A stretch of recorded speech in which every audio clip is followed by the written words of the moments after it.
This is it, the last day of Star Wars Celebration Anaheim. And if you thought we had shown you all the new Star Wars we had to offer, you'd be wrong. It's me, Anthony Carboni, coming to you once again from beautiful downtown Anaheim, ready to kick off the final day of Star Wars Celebration 2022.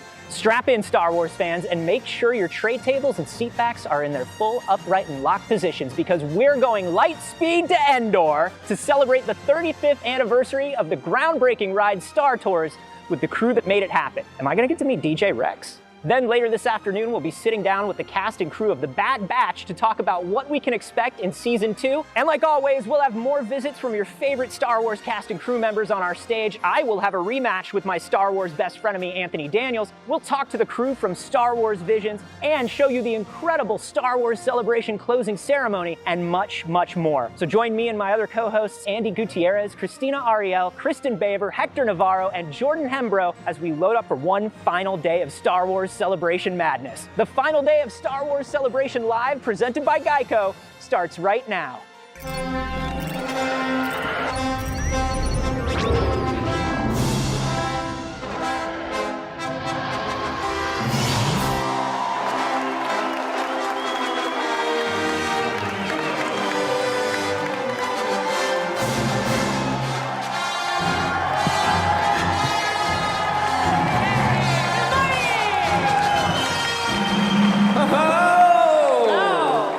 Hello, and welcome to the final day of Star Wars Celebration 2022 from Anaheim, California. I'm Anthony Carboni. And I'm Andy Gutierrez, in case you either forgot or haven't been watching the past 3 days. Either way, how dare you? This celebration has been absolutely unforgettable. All the new reveals, returning favorites, there's just so much good Star Wars coming. Yeah, well, I, for one, have to say the fans out there are what make each and every Star Wars celebration unforgettable. We love having you guys around. Yes, this is the best job in the world. And speaking of fans, Cam, how they doing out there? How are you fans doing out here?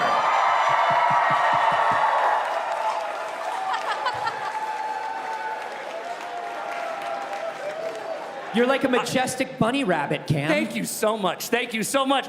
Folks, we have been having the most amazing time. It's Cam here, your hype guy here at the Celebration Live stage. I have to tell you, what I love about Star Wars Celebration is how we all come together for this love of Star Wars, right? It's more than just a movie, right? It is a universe, it is a family, it's a friendship, yeah, it is a bond, and it is a force to be reckoned with. That's right. Love it. We've had so much fun here in Anaheim, and after 3 long years, thank you so much for joining us at home on StarWars.com and on YouTube. We hope you've been feeling the love. Continue to send that love to us because it is amazing. Is it not, everyone? Yeah? We have so much excitement. It's not over yet, so stick with us because we're bringing you all the energy, all this excitement, all the stars headed your way today on Star Wars. Come on, make some noise! Oh! Thank you, Cam, and thank you, everybody. Andy, you know, I've been so moved by the love at Celebration this year on our stage that I have written a short poem. You can write? Let's Can hear you it. believe? I know, shocked. Let's hear it. Cameras, cameras everywhere, but not a droid in sight. Where, oh, where is my beloved Gil to make this wrong a right? Gil, come on out and show this crowd what you've got. We haven't gotten to hang out at all, buddy. That was beautiful, Anthony. Thank you. Good morning, Gil. Hey, pal. Do y'all know our roving cameraman? Look at that. How are you, Gil? I know you were feeling a little under the weather yesterday. You all good now? Perfect. He was hitting the Hilton lobby a little too hard. He was. I saw him down there. It was looking pretty intense. Yeah. Dude, Gil, you gotta Gil pace closed yourself. it down last night. It's a marathon, not a sprint, my dude. Gil's gonna be out running around the stage. You're all on Gil Cam right now. Yeah. Awesome. Thank you, Gil.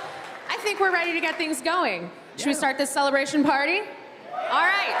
Let's do it for the fans, everyone. Let's do it for the fans. That was your cue to cheer louder, guys.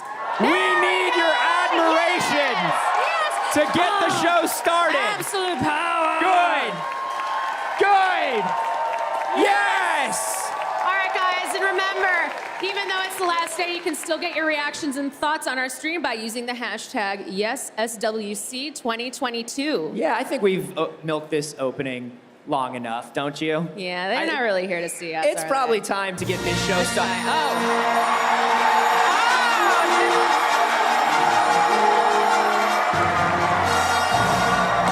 Oh, the real star has arrived.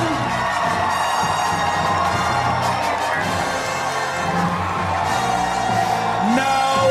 Yes. No!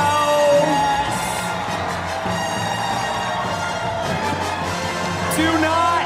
No! Everyone here.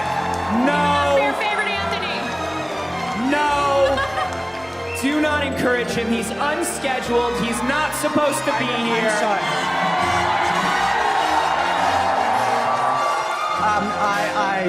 I have an apology to make. Yes, you do. Were any of you at my panel yesterday? Were you? Well, I want to apologize because it was gate crashed by somebody who was pretending to be an Ewok. Wow. We found out because he was a little too tall for an Ewok. But only a little. So we had him removed. Are you happy, sir? Are you having a good time? Wave. Yeah. Can somebody? Yeah, there we go. What are you doing here, man? Come on. You know the rules. You have to wait until you're scheduled. You can't just come out during the opening whenever you want. Do you want me to do it again? No, we do not know.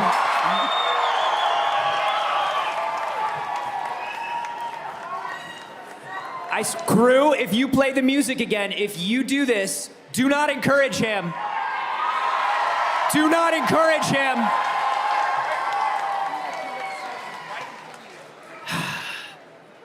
He may be fluent in over 6 million forms of communication, but the one language we've yet to speak fluently together is love. He's the only Anthony I'll share a stage with, C-3PO himself, Mr. Anthony Daniels.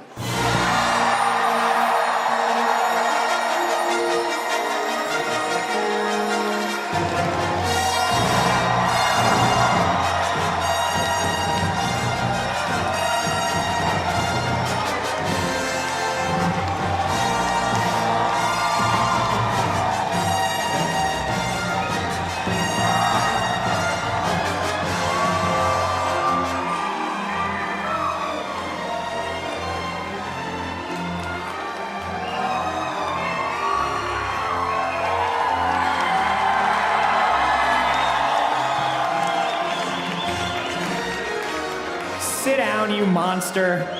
Let's get this over with. What's your name again? Oh. No. It's his own name, but he's a little old. Do you know what I mean? He's forgetting things. So He asks me so he can remember his. yeah, but it's car boo boo dooby dooby boo dooby boo. What's your name? That's beautiful. You sing as well? Okay. All right. Are you going to behave today?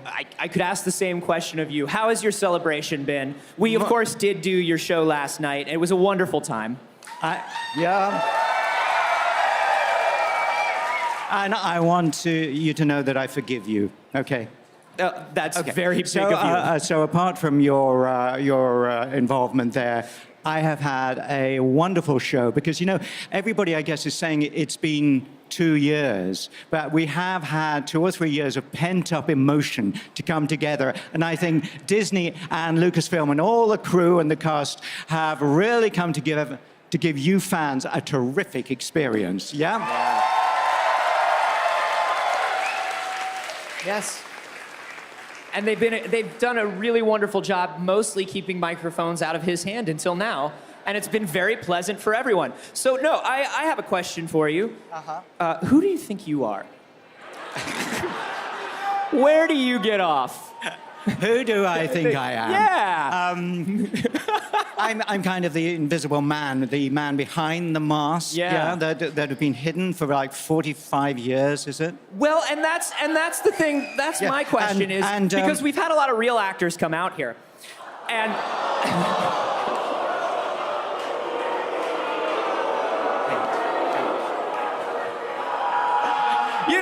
and they're showing their face, they're showing emotions such as like boop boop boop boop, look at me. No, that was. Do you just take naps in there? That was R2D2. I played the other one. Yeah. You know, the tall one? Yeah, every time you talk, it just sounds like beep beep beep boop boop. Like kaboody, boody, boody, boody. No, but honestly, and this is not a bit. Excuse me, This is not a, technical issue. Where did you get these pants?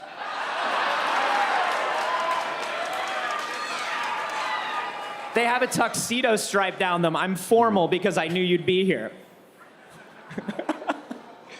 You had a question for me. Yeah, it was just a question about like how super easy your job is, because like, because like I don't know if you've noticed, but it's kind of like it's a lot of this, it's a lot of behind a mask. What are you saying? I don't know. It just seems like it's pretty easy. I don't know. Do you know how difficult it is? Because I'm scared of everything. Yeah. Stand there and do me. I'm afraid of everything. Look at me. Yeah, and walk. Mr. Lucas, I want a break. Do the walk. Mr. Lucas, I need to take a nap. You've got to walk as well as speak. Can you do that? You don't have to chew gum. Just walk and speak. I am chewing gum, though. That's how much respect I have for you. Shall we find somewhere to stick it?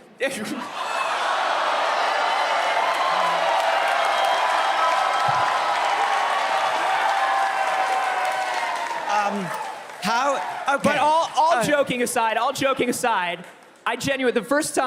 the first time I met Anthony Daniels, we did our interview, and right as he was walking away, he put his mic down and he leans in real close and he goes, "I could do your job." Do you remember? That's the first thing you said to me outside of an interview. And I'm telling you the same thing. I bet I could do your job. I bet you couldn't. I bet I could. I bet he couldn't. You think I could do it? I think I could do it. Couldn't. Okay, what do we have? Wait a minute, we must have some junk. Is there some, like, stuff? Oh!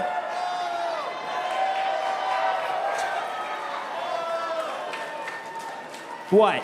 Wait, no. Look, here's something we made earlier. Oh, yes. Okay.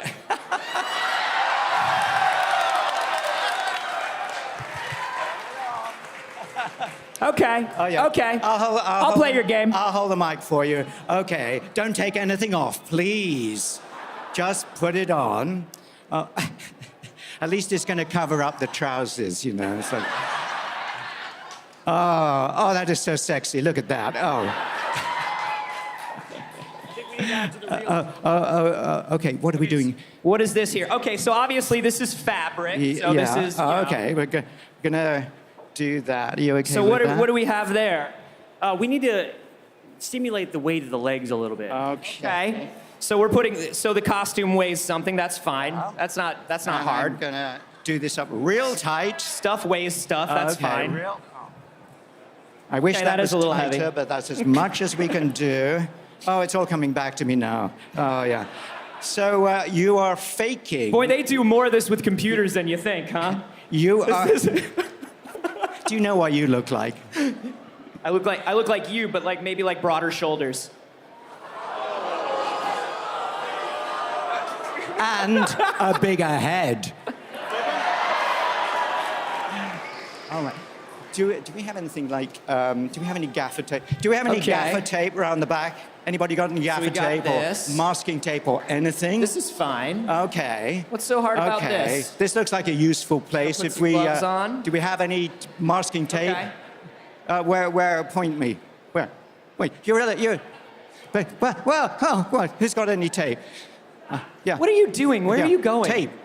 What is your life about? Wake up. Jeez. I want some tape of some kind. Never mind. Imagine. You know, it went so well at rehearsals, but then not really. Now, so tell me about these hands that I'm putting on here. Are you just going to tape it? That's fine. Thank you very much. Andy, please don't encourage Mr. Daniels.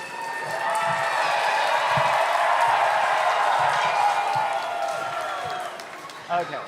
I'm not having a hard time. Okay. You cannot make a movie without gaffer tape. It holds everything together, from the scenery to the costumes.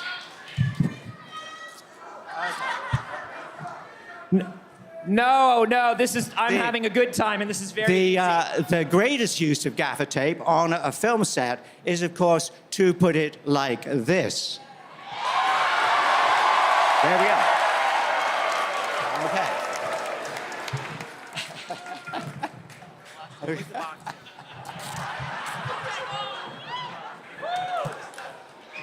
Revenge of the Droid. I love it.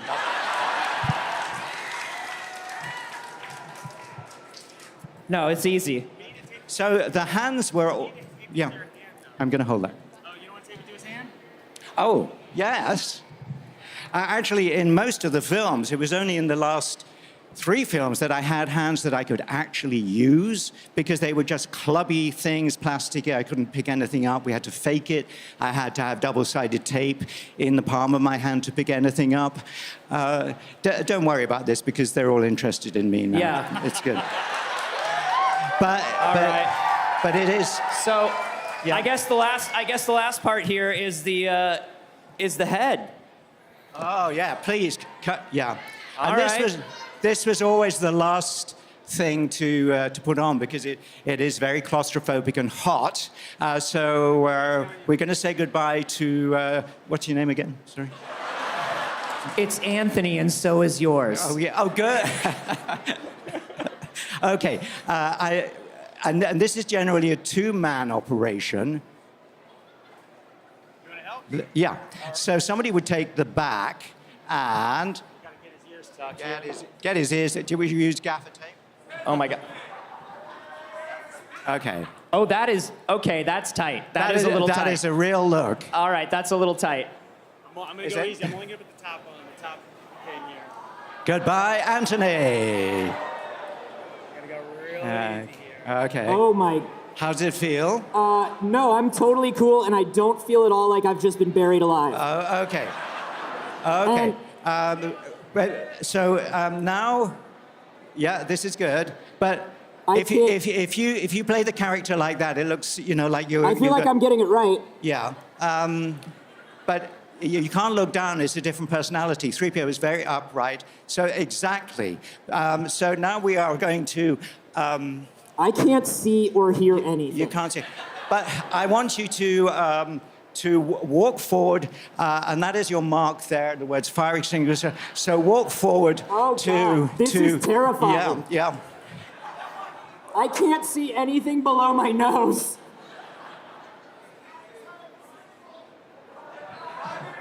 Yeah, keep going No, going I'm to the very- fire extinguisher. No, I'm very good at this, and your job is easy. Yeah. But wait a minute. Turn around, because you're walking a little too well.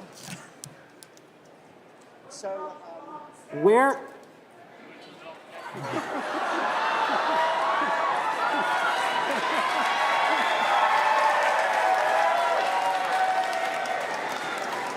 I feel like this is an HR issue.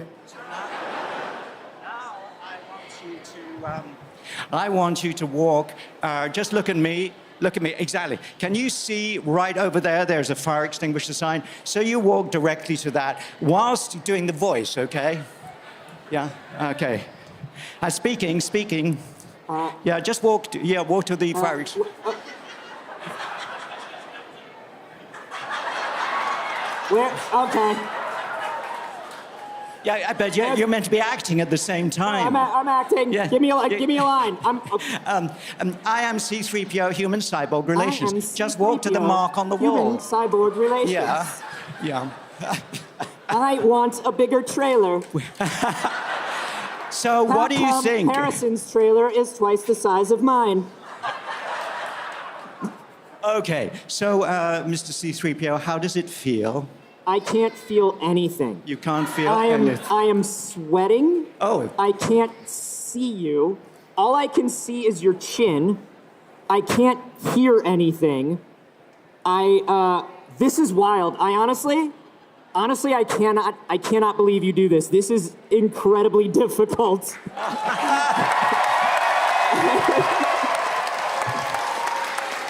This is wild. I'm only hearing about 40% of what you're saying. My vision is a pinpoint dot right in front of me, and I'm afraid that I'm walking off stage like every moment. Okay, you might be good at your job. You might be good at your job. I'll give it to you. But I honestly, thank you. I'm sorry. I apologize. I can't feel this handshake, but I apologize. In all honesty, I feel like I live in this now. This is just who I am.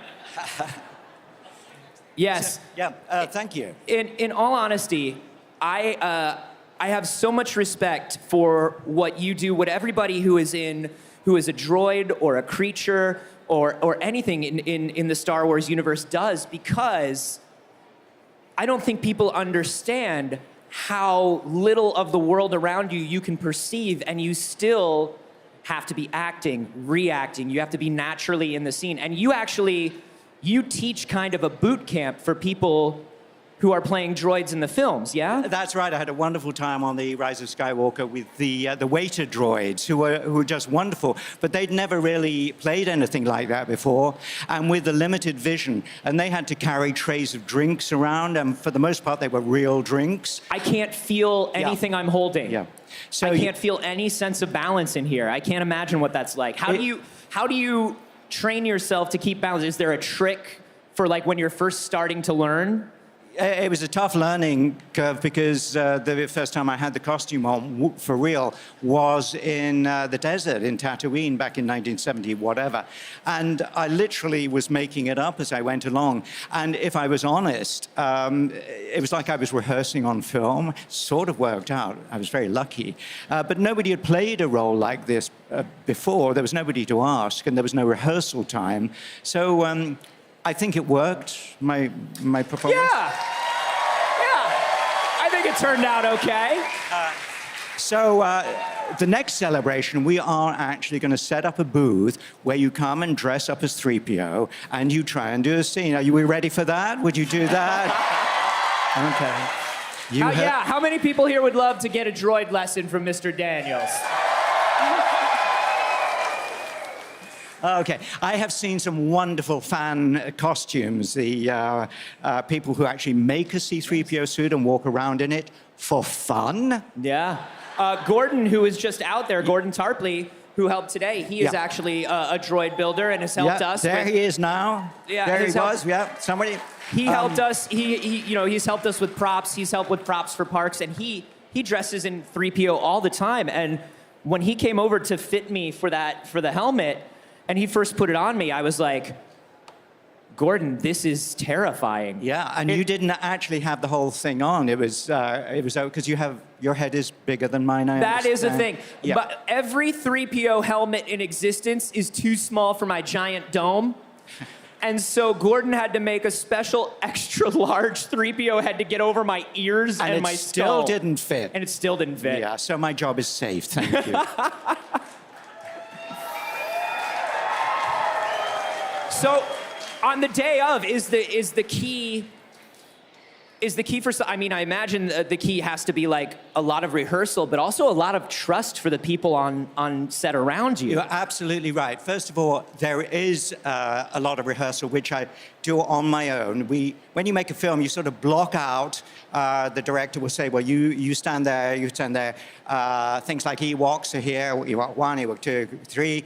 And then you rehearse the scene very crudely, and maybe you do it again. So I would know that this table is about 1.5 steps from where I'm standing, because I cannot see the table unless I walk around like that. And that, you will see, is a very different performance. It's a kind of old man performance, isn't it? Don't say anything. Yeah.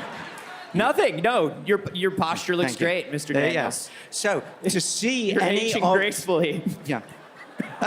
To see anything, you have to rehearse, because on the day you are looking. When I said to Anthony, "Look at the fire extinguisher," I meant that would be. Now, as a human, I've got peripheral vision that way and that way, at 170 degrees. Follow me closely, which means I can see him right now without looking at him. Right. Ugh. Right, but when you told me to look at the fire extinguisher, all I could see was the center of that column. Like, I couldn't really see the sign for fire extinguisher. Yeah. But to your second point, I have always, in all the movies, had the most wonderful crew who not only dress me up, but guide me to my position. We have the mark, and then they look at me to make sure that I don't fall over something that's moved on the way. I am like a baby. I have to trust them, and it's worked out really well. And I mean, that's amazing. I would imagine, you know, we've been talking all weekend about the Star Wars family and how long everybody has been together. I would imagine there's like an amazing amount of trust. 40, yeah, can you help me with that strap? Well, you see... it's this little guy there on the hook. Oh. Yeah, it's one of the old style ones. Yeah. Thank you. This is exactly what happens. By the end of a shot, I am desperate to take this stuff off. And can you do the other one yourself? You got it. Thank you. And, you know, I'm not attractive when it comes out of that. Watch your mouth. When they peel the face off, I actually look like a kind of newly hatched chicken or something that's come out of a microwave. It's not an elegant look. Yeah. And all the time on the set, the human stars are primped and coiffured and dusting. And at the end of the day, they look great, and I just look like a wet rag. Well, I think there are like all these jokes about... I know who's been here. There's glitter. Yeah. There's glitter. The spirit of Carrie Fisher lives on. Yes. There's glitter. Yes. She's everywhere. Well, I'll tell you what, Anthony, I really do have a new appreciation for everything you do. This has been very eye-opening. Thank you for coming out and doing this. Thank you. It's been wonderful. Mr. Anthony Daniels, everybody.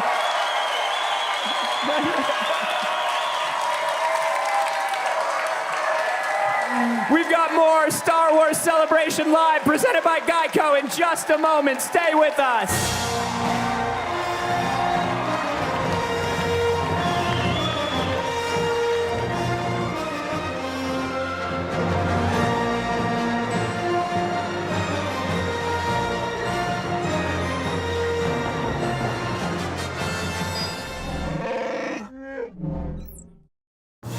Star Wars on YouTube is the premier destination for new and exclusive Star Wars content every week.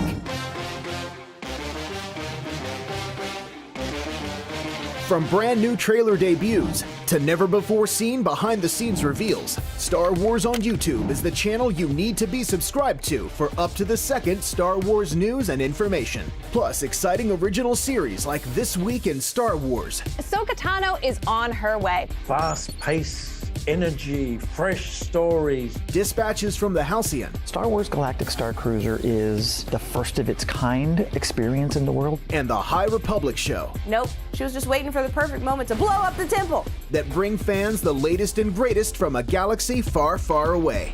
So what are you waiting for? Subscribe to Star Wars on YouTube today.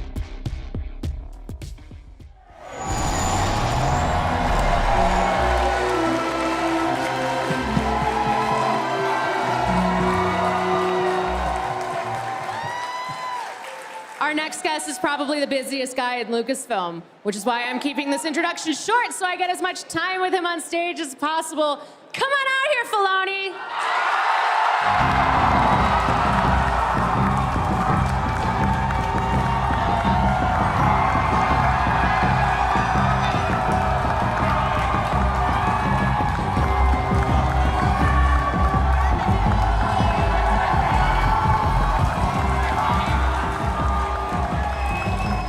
Have a seat, sir.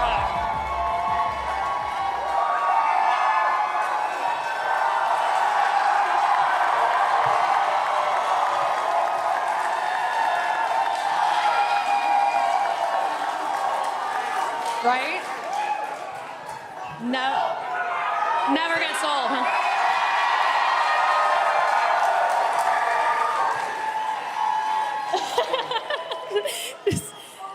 So, I don't know what to do with it. I don't know. just take it in. It's Take it in. amazing. So, Thank you. What you been up to? I've been making, some Star Wars stuff. Ah.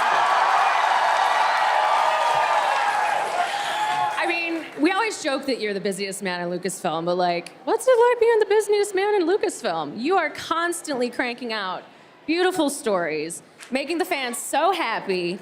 I mean, talk to us a bit about, you know, what your life has been like these past few years. It's been very busy, but like honestly, I love what I do, and I work with great people. The combination of those two things, when you can get it in life, is so wonderful. You know, whether it's working with the animation team on Bad Batch and Tales of the Jedi, whether it's working with John on Mandalorian, you know, or just, you know, continuing Ahsoka's story, which I've been doing now for 18 years, which is super fun. But the most amazing part, you know, it's like you don't do any of this alone. I work with so many people, a lot of times globally, and they're all just as committed. And the weirdest part now is that on the crew working on Ahsoka, there are a lot of younger crew people that grew up watching Clone Wars. Yeah. So, Yeah. and Rebels. So like and Rebels. So for them, like right? So, right, okay, well, I'm very busy. But when Natasha comes out like as Sabine, or Rosario walks on set as Ahsoka, the whole crew there is like, they just stare at them. I'm like, we have to work now. But like, It's it so is hard. magic. And I love that the people working on this field, just like you guys do. And there are probably some hidden within here too as well. So, you know, you should thank them as well. Never think about what I do without thinking of all the people that help make it great, which Yeah. is that team. So I mean, and even like, you know, my first days, like when we first met and seeing how Lucasfilm Animation worked together and how tight of a team that was always really magical to see. Just that teamwork there and the camaraderie is something that's really special, and I think it translates really well to the stories. You can feel the love in them.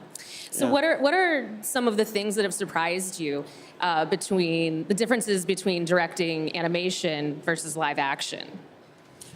yeah, there's a lot of similar. I have to say that like George prepared me really well for what I'm doing now, whether he intended to or not. George is a live action director. And so a lot of the tools that we were developing on Clone Wars, our previous system, and the way to tell stories were tools that were being developed to feed future live action things that he wanted to do.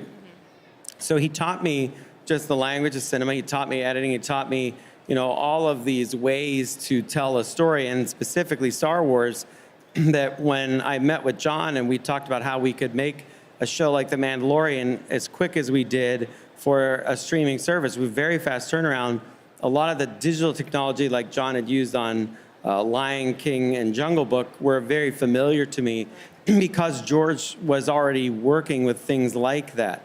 There was a similar language. So for me, the jump was very consistent, but I have to tell you that the biggest difference, and Kathy and I have talked about that, is that, you know, when you set the stage and here you are, you know, I'm thinking of reference points, none of which I can relate to you right now.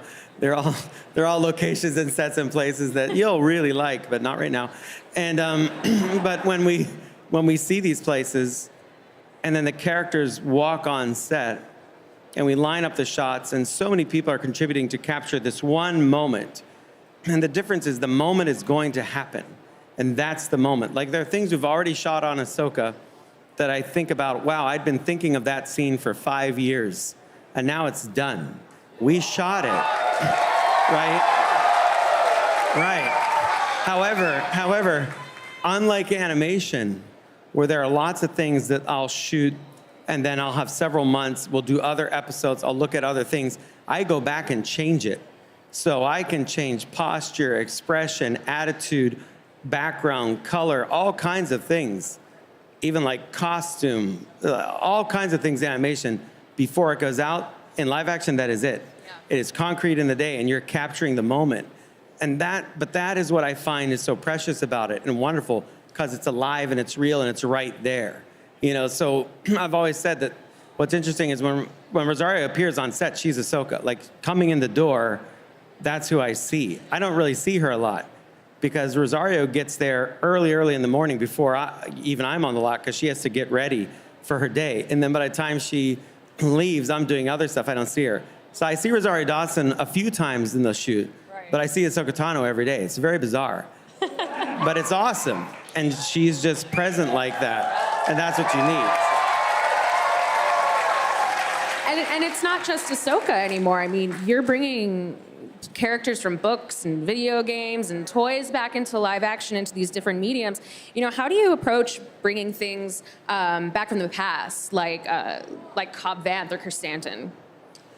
Yeah, that's interesting. Like, the one thing that you see, like, you look around this convention, you see so many wonderful ideas and characters and just across Star Wars. And, you know, growing up with Star Wars and seeing all the expanded universe novels and books over the years, and, you know, whether it came from George or not, it was part of the community of Star Wars filling in the gaps and all of us saying, but we like this, you know, and things like Tim Zahn's Heir to the Empire were critical for all of us, you know, just as an adventure and as a story, and we're like, wow, this is it, this is more. And so we're very careful, whether it's animation, live action, about what characters we bring in. I think it's important that they're, you know, treated with respect so they can be very similar, if not the same character. Sometimes in the switch of medium, it changes a little bit, the perspective on it, but we like to stay faithful, or I'll be the first one to say, well, let's not use that character. It's changing too much. Yeah. So it's a considered thing for sure, and we're careful with it. Yeah, and you want to avoid that whole like, hey, look, remember this thing you like? Here it is. Yeah, here it is. That sound completely different. Yeah, it doesn't. You know, it's like when Natasha had to walk out on stage yesterday, and I want you all to go like, that's Sabine. You know, and I think that. I mean, that's when I first saw her, I was like, oh, okay. Yeah. That's excellent casting. And we really wanted her, John and I, we really wanted her to come to this. And we want to introduce her to all the fans, because the reason we get to put her up, you know, on screen is because of fans, their support of those stories, those characters, the great work Tia Sakhar did, bringing the characters to life in animation. All of those things have added up to where we are today. And like, make no mistake, like the voice acting talent that I've worked with over the years, they're so important to everything I've done. And even though I've changed mediums, like I think of them all the time, what they're about, their contribution. They're part of this great journey that this character is making and transcending. And, you know, if you didn't see the teaser yesterday that I showed for Ahsoka, I can tell you I was texting with Vanessa Marshall last night, and no one was more excited than her, which was so exciting to hear just her being excited about that happening, you know. So and we're all very excited. They're awesome. I work with awesome people. What can you do? Yeah. I mean, and on that same topic of bringing characters back, you've got Ahsoka, you've got Hera, Sabine, Chopper in live action. I mean, our little murder droid.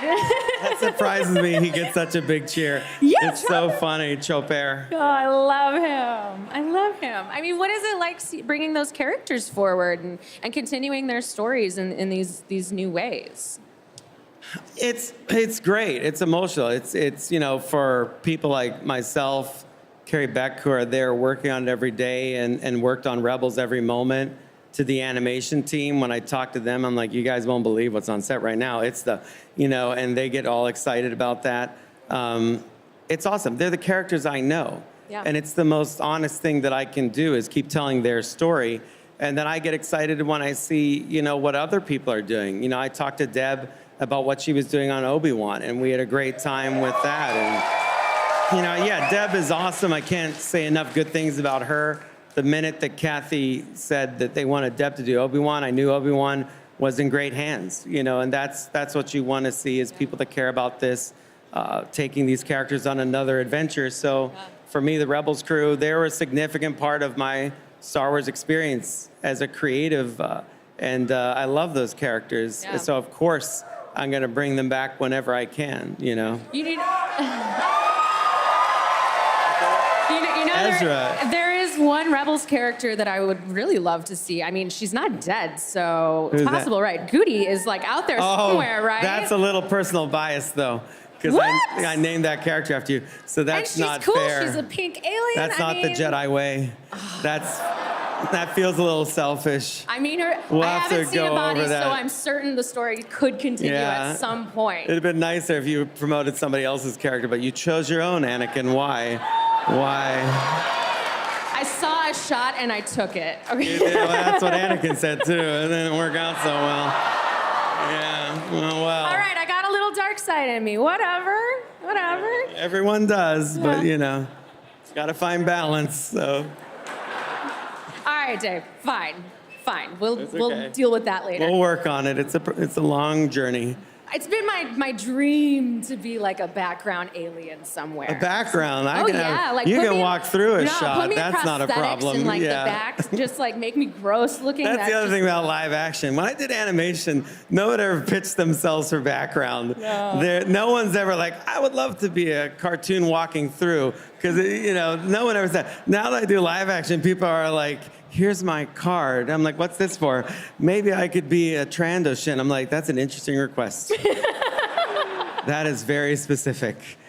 I'm just saying, if you ever need like, a kind of short girl, just give me a call. All right, anywho. You never know. Moving along. What can you tell us about Tales of the Jedi? Super fun, just a little, passion project to tell some short stories. Just came about out of the blue. Carrie Beck and Athena Portillo, they really liked these stories. I was writing these little shorts on the airplane, and when I was traveling, and they were the only ones I let read them. And when they were reading them, they're like, "Oh, I really like these. Would you want to make these?" And I thought, sure, yeah. I mean, why not? I'm not busy. So they found the resources and the people, and it was a great chance for me to connect with the animation team again, and to work with Ashley, Matt, James a little bit, a tiny bit again, and because we have such a long relationship together, so it was fun. It made me nostalgic for those times, and they're just interesting little shorts that tell the journey of two characters in brief little bites, throughout their lives. So I'm excited for you guys to see them. Fabulous. I'm super cool. So you spent some time talking about Bad Batch this morning. I'd love to, yeah. Do we have some, do y'all like the Clone Wars? So how early in the process do you decide to put a character like Fennec Shand from The Mandalorian into Bad Fennec? Batch? Yeah. Well, Ming Na's from Pittsburgh. Yeah. So I know you guys are I love homies. that, because she and I went to the same high school, which is hard to believe. Yeah, I know. And because what are the chances of that? But she is a super fan. Yeah, she's hardcore. I'm so sad that she can't be here this weekend. But she would love it. She'd love all of you. I'm sure she'll be at the next one that we do. And but yeah, just talking to her, and Ming has the animation experience, because she's kind of a big deal in that world too. Yeah. Ming's a big deal in every world. Yeah. And I was like, "You want to be in Bad Batch?" And she's like, "I would love to be in Bad Batch." So. Does anyone ever say no? I don't know. Filoni calls always like, "Hey, you want to be in this thing?" And someone's like, "Nah." I don't know. good." I don't ask many people though. But she wanted to do it. Brad and Jen loved the idea, and I like doing that. I like jumping back and forward and figuring out little bits of characters' past and history. I thought it'd be neat to have her encounter Cad Bane, because we love Cad Bane, and that we would see that some of her philosophy she got from these other bounty hunters when she was younger. So it's just fun. It's like having an ultimate toy box, and you pull out Fennec and you say, "You're going on an adventure today." So it's the best way to do it. So you and Jon Favreau have had quite a run working together. How do you approach Star Wars together to push it into this new and exciting territory? I don't know. There's no grand philosophy of it. We just like Star Wars, and we have a whiteboard, and I sit there and we just start saying, maybe we do this, and maybe we do this, and we start throwing ideas out. It has to start with things that you're invested in a story you want to tell. Then you start to figure out what the right elements are. And I'm always working on this massive architecture that goes over all of it, not just for Ahsoka, but everything else that will affect. Yeah. And we try to line it up as best we can, and go from there. But it's a fun process, to be asked, and a tremendous responsibility to do anything with these characters. And so sometimes when it's our characters that we've created, it's a lot easier.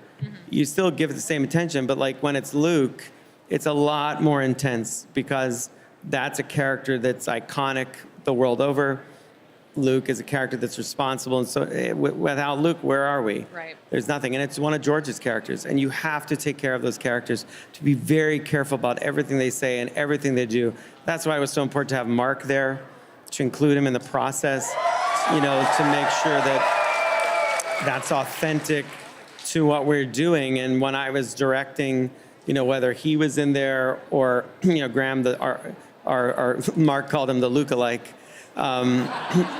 Mark was right next to me the whole time too, because, you know, we were sharing insights, you know, from my conversations with George and his experience as Luke Skywalker, so that we could make that as authentic for people as possible. And I think we achieved our goal, and Grogu was well trained by the great Luke Skywalker. So. Hello, baby. Thank you so much, Dave. I honestly, this is my favorite part of Celebration, honestly, sitting and talking to Dave, because I never get to do this. I wish I could sit up here and talk with you for the rest of the day, but we're running out of time, guys. Oh, we're running out of time. Yeah, I'm getting the sign in my you know, ear that I have to wrap it up. We didn't cover where Ezra is or any of that stuff and all that. I know, Like, we were just getting to the Thrawn and all, You want to know where he is? I'll tell you where he is. He's far, far away. Far, far Give away. it up, guys, one more time for Dave Filoni. And we'll be back with more from Star Wars Celebration Live in just a minute.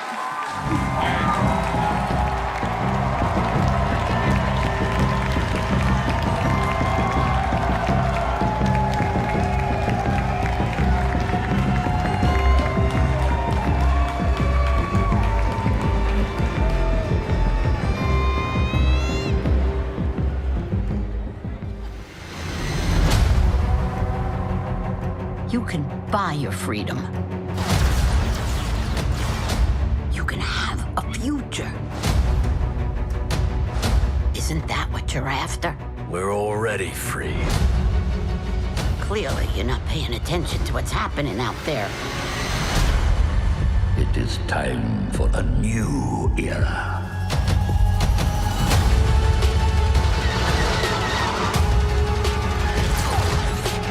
There are others out there who need our help.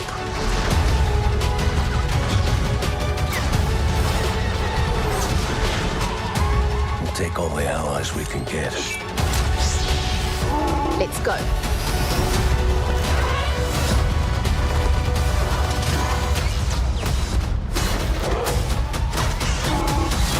Let's get to work.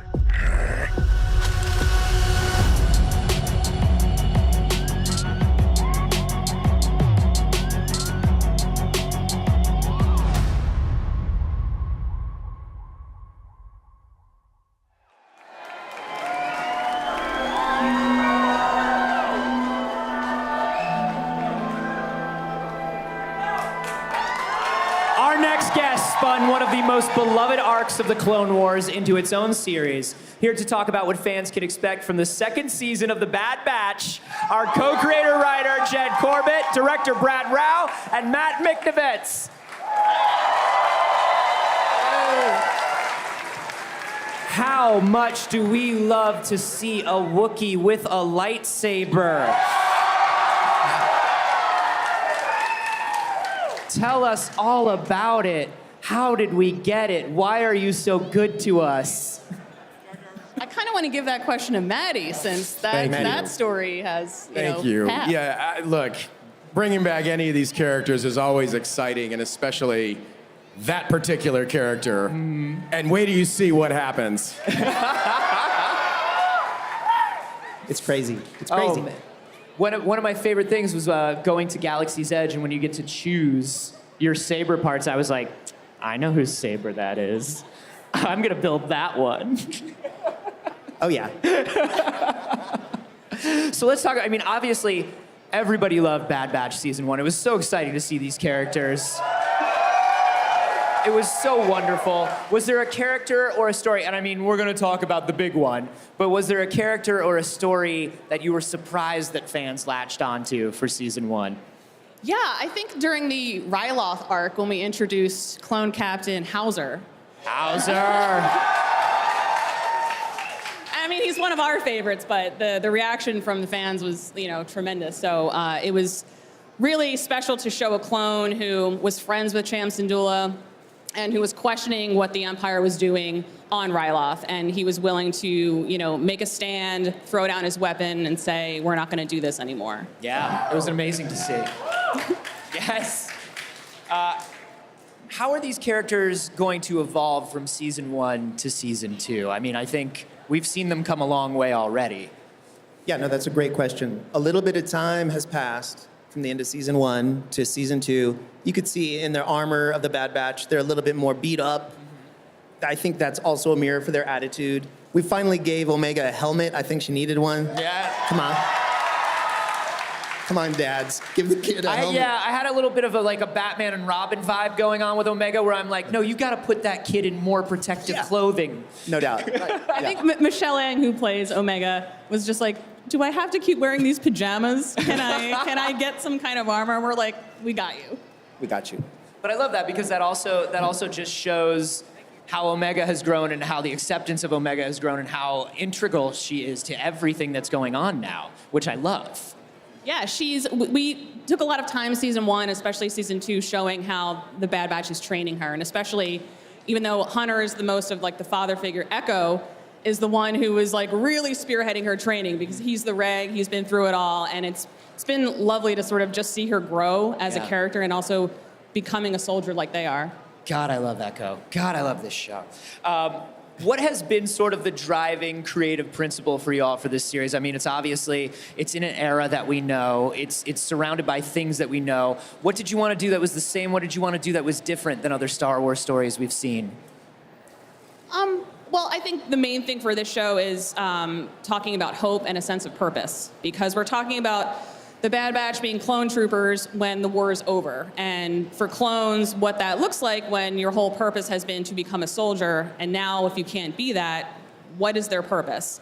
So it's really, now that they've become guardians of Omega, they're trying to figure that out and figure out where they belong in the galaxy and really who they are as people. Yeah. And by the way, taking the group out of their comfort zone, which is always exciting, and seeing how these guys navigate what's happening and having a sense of purpose, as Jen said, but also some selflessness in a galaxy that's turning selfish. Yeah. And I think that's important for us too, finding our place in the universe. I mean, there's a lot of parallels that we talk about all the time behind the scenes. It's great. Yeah. I love that. We've seen, we were just watching on the trailer, we're getting to see some Star Wars characters that we know and love come back. Who are some of your favorites to bring into the series?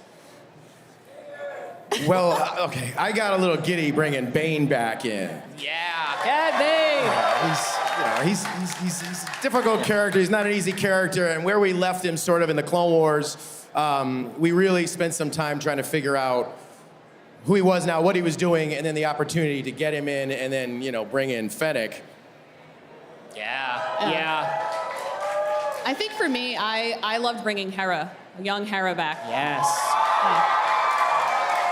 I was a massive fan of Clone Wars Rebels, so getting the chance to show Hera as a child and how she interacts with Omega, because Omega doesn't really get to hang out with kids ever. She's stuck with, a bunch of soldiers. So it was great to really see her be so proud of the Marauder and get to show Hera around and kind of make a connection with another child. Yeah, it was lovely for me to see Hera too. I mean, you cannot give me enough Hera Syndulla, absolutely not.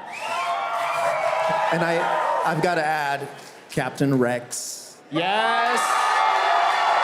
Oh, come on. Yes.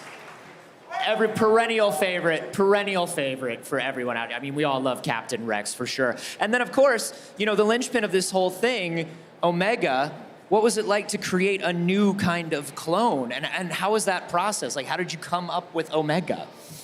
It was really exciting because when we were first developing the series and we knew it was going to take place immediately after Order 66, we were talking with Dave Filoni about how you challenge the Bad Batch, what you can throw at them, because they are special ops commandos. They've seen everything in war. And we started talking about what if there was a kid in the mix, and how would these soldiers react to having to be responsible for a child? Yeah. And the more we talked about Omega and the fact that she has never left Camino her whole life, whereas the Batch is hardly on Camino because they're constantly on these missions. So it was a great opportunity to really pair them with someone like Omega, who's so empathetic and who has such a great heart but has no idea what the galaxy is, and then you pair her with the Batch, who has seen and done it all except knowing how to be father figures. I love it. Yeah, and Michelle Ang, the voice of Omega, is so incredible, and what she brought to the character. Yeah. Michelle. We've had so much fun working with her, and Dee Bradley Baker. Oh my God. Oh my goodness. Our cast is so good. And there's times we have fun, we blow stuff up every once in a while, but when the emotion comes, especially Dee and Michelle, we talk about it all the time. There's tears on our side of the booth sometimes because they're so good. They're wonderful. Yeah, absolutely. I am so excited for season 2, y'all. I'm so excited to see so much more of the Bad Batch. Are y'all hyped for this? It is going to be amazing. Thank you so much, Jen, Matt, and Brad, for being here with us. Thanks, everybody. We've got lots more coming up on the Star Wars Celebration live stage. Don't you dare think of watching anything else.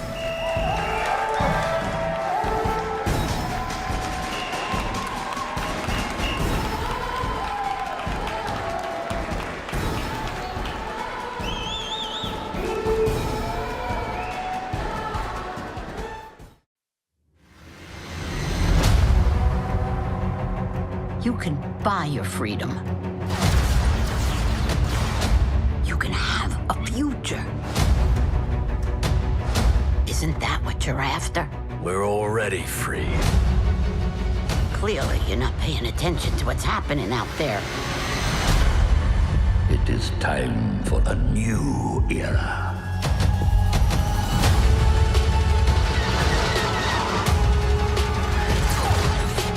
There are others out there who need our help.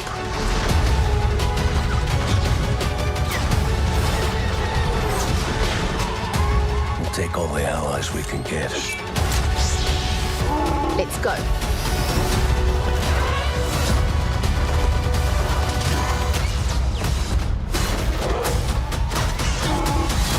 Let's get to work.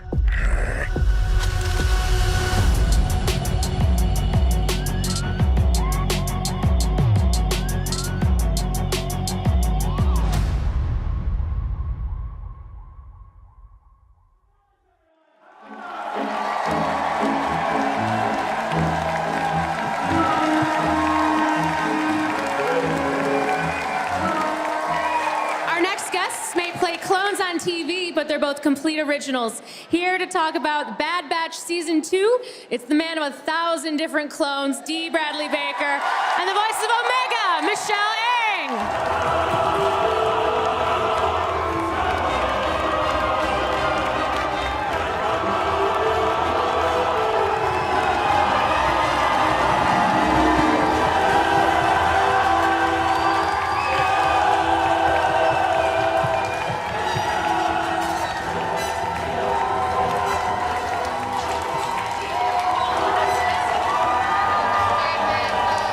The cavalry has arrived!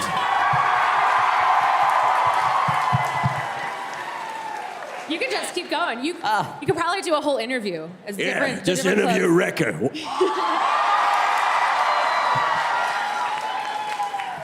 Yeah, how many different Ds can we fit into this interview? Crosshair doesn't have that much to say. I mean, Dee, like real talk, how do you come up with all of these different iterations of the same voice for these different characters? Like, do you think you're ever gonna run out? The real key to differentiating all of the characters comes down to the really great scripts that are placed in front of us. And then in consultation with either Dave or with Brad and Jen, is that we come up with the details of who this person needs to be, and I lock that in, and then it's just like I'm standing on a rock in the stream, and I can just jump from rock to rock as we move through the script. But the script is the heart of it, and these scripts are fantastic. And you guys have such awesome stuff coming your way for the new season. It's very exciting. I can barely keep my own thoughts straight, let alone switching between all different clones. That's so wild. And Michelle, welcome to Star Wars Celebration. Thank you. This isn't just her first celebration, guys. This is her first convention ever. So It's my first convention ever. So I'm feeling it's really emotional, and I'm feeling very overwhelmed and really amazing. And It's all downhill from here because this is the best one. We love you too. But what is it like finally meeting your cast and crew face to face, because you were doing most of your recording remotely, right? Yeah, it's so wild. Really, this journey began, 2.5 years ago, and I think, the first 2 recordings we were together, and then the rest of it has been this kind of wild. Technology separated, but very much together, because the recordings, we have Brad and Jen, and we're all on a call together. So I feel like they're in my recording booth with me, but then literally I'm like, wow, nice to meet you in person, in real life, just at the start of this convention. This convention is the first time we've seen each other in over 2 years, I think. That's crazy. Yeah. And it's always strange meeting your coworkers for the first time. You're like, wow, you're way taller than I expected. So Dee, when you signed on for the Clone Wars, did you have any idea that, this role would last so long and in so many iterations? No, it's really one of the most incredible things of my voice acting career, is to just start off on this journey that's so exciting, but was at the time with the Clone Wars was very fraught. It really wasn't clear that the differentiation of the clones would work, and if people would key into that and like that. But I think rather quickly we established it, and at this point I think there's still some enthusiasm for the clones as well as the Bad Batch. That's good to hear. It's most gratifying. I'm very grateful for that moment. Yeah, after all these years, you guys are packing the panel halls. That's so fabulous. Yeah, there's more awesome Star Wars content than ever before, and in a way, I wish I were a 13-year-old kid again, able to experience just wave after wave of fascinating, engaging, fun, innovative storytelling. It's a very exciting time. And in terms of, we see, Dee's characters who we've seen for years. Yeah, obviously we're getting to meet these new clones, but Omega's new on the scene. Michelle, are there any parts of your personality that you've brought to the character? I mean, I think inevitably you sort of, you can't help but add your own perspective. Obviously, Omega is this real young innocent, so I had to shed away some of my adult jadedness a little bit, but it was a lovely experience to be taken right back to that point in in your life where everything is new and everything is fresh. But it is kind of funny because, I feel like I'm from New Zealand. We have a very specific sense of humor and casualness. And I feel like, there will be some times when we're in a recording session and there's something big happening, and then there's an Omega line that I'll just kind of casually throw away because it's sort of my New Zealandness sneaking in.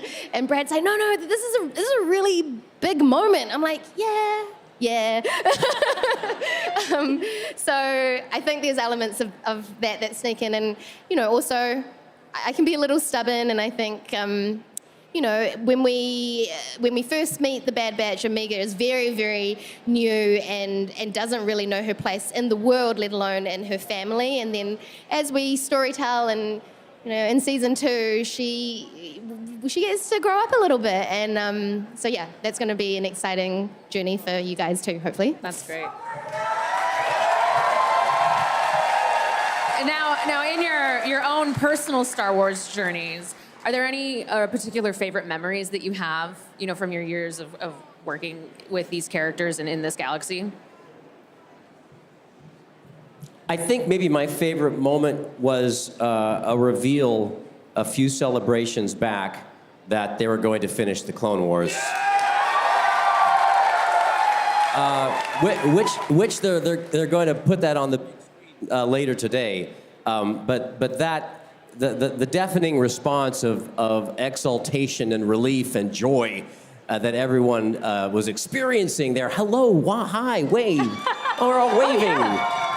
That was something I will never forget.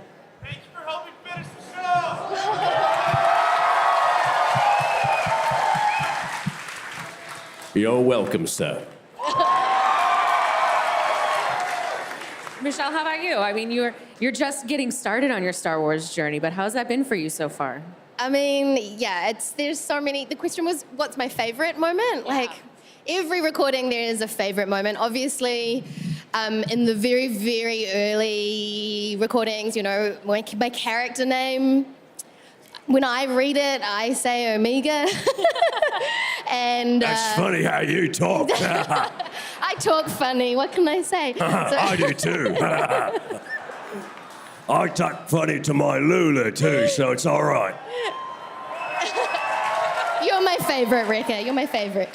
So yeah, that was like a funny little moment. I'm like, wait, and then having to like sort of thinking and rethinking it. But yeah, so that was one. And then on a slightly more serious note, you know, there's great action moments, but something that I personally really love is all the emotional storylines that Omega gets to be a part of. And there's some big ones, you know, like in season 1, and you know, that whole dialogue with Crosshair. I just remember playing that scene, and yeah, just always surprising, even though I'm in a little four-walled like booth, like how much that hit me. So those emotional scenes, like with Crosshair, with Rekka, and then obviously at the end of season 1, where Camino and Tapoca City get it's devastating. Yeah, devastated. That was a pretty big moment for me.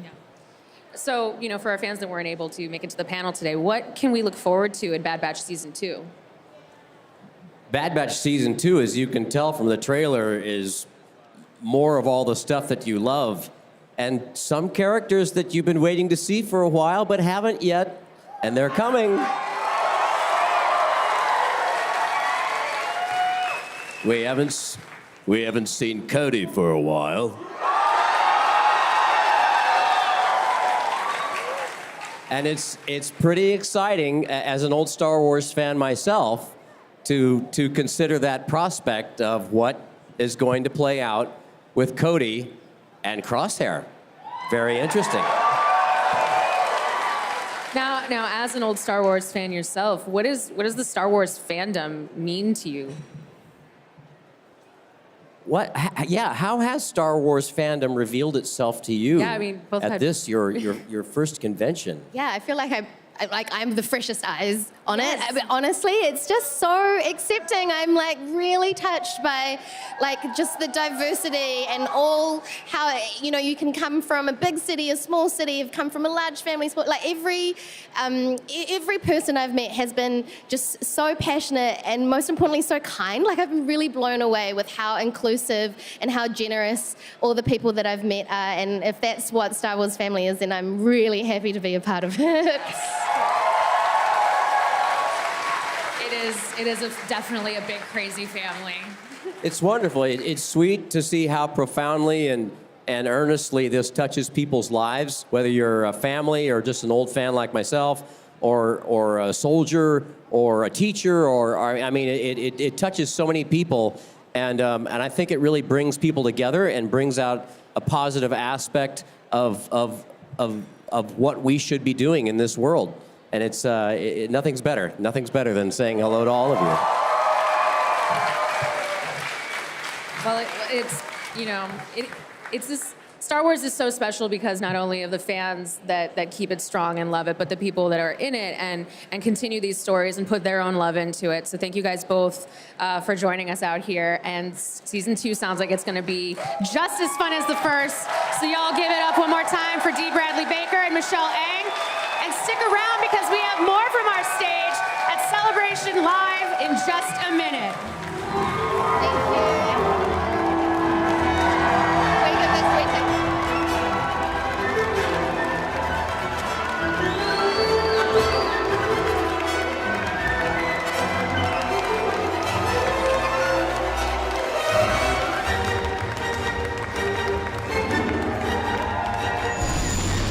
I am here on the floor at the Lego booth, and unless you've been living on Tatooine for the past 20 years, you know Lego. Lego is one of the biggest brands dealing with Star Wars today. I am actually here with one of the lead designers on the Star Wars brand. Eric, how are you today? I'm doing well, thank you. Fantastic. You know, every time I come here to Star Wars Celebration, the LEGO booth gets bigger and bigger, and you guys really know how to put on an incredible show. The showcasing of all the new product is absolutely mind-blowing this year. Yeah, we're pretty proud of how our hyperspace tunnel turned out. Yeah, so that was great. Why don't you take us through some really new stuff and new items that are hot at the show this year? Brand new, hot off the presses. Not very many people have seen this yet. We have here available in August, Ambush on Ferrix. It is a set that is coming out in conjunction with the Andor new Disney Plus series. So we just revealed that a few hours ago. Not many people have seen it yet, so you're the first. You know, that's really great because they actually premiered the new trailer for the Andor series on Disney Plus this weekend, so this is perfect to actually showcase in conjunction. And so far, has it been getting a lot of attention? Oh yeah, we were just up at the panel a few hours ago where they announced it, and the crowd went wild. And people, so they're coming already, starting to buy it. It's starting to line up. Oh, fantastic! Now I know I was over here earlier. You were showing me this piece as well, which is awesome. Tell me about this. This is our very widely popular Brickhead series, a 2-pack with Obi-Wan and Darth Vader in conjunction with the Obi-Wan Kenobi Disney Plus series as well.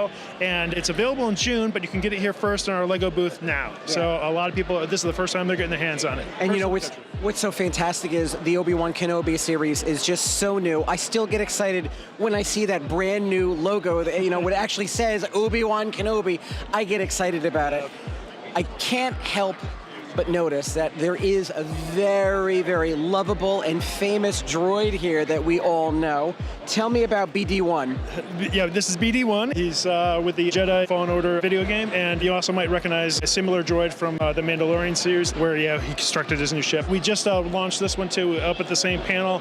Everybody got their first chance to look at it just a few hours ago. So this is brand new, never before seen, premiered exclusively at Star Wars Celebration. That's correct, yep. Fantastic. Now, if I'm interested in something like this, where can I find this and when can I get it?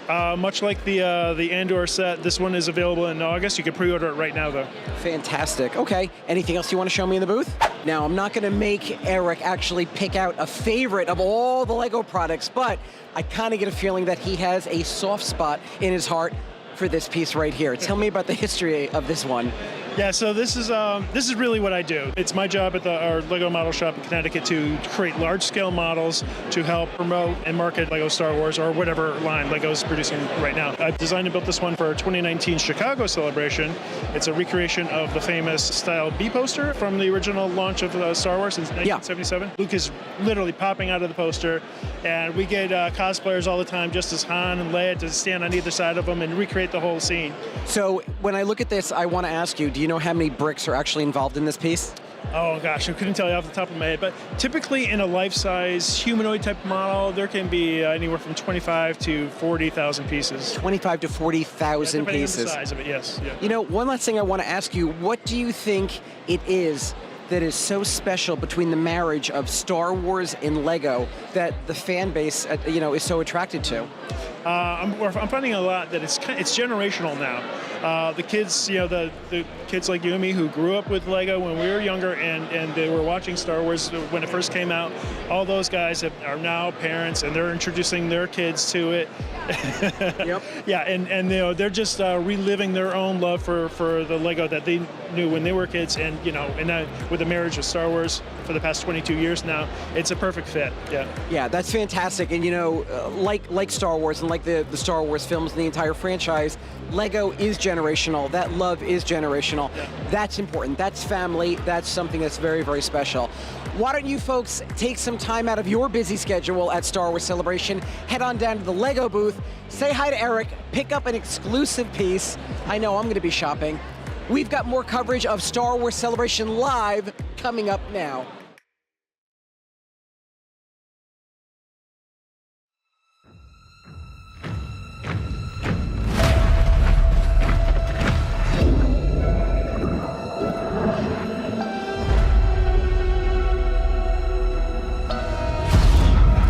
Tell me, Cal Kestis, why lead when they won't follow?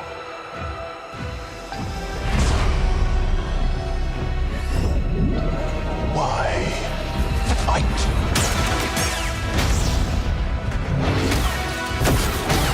when you can't What is your next move, Jedi?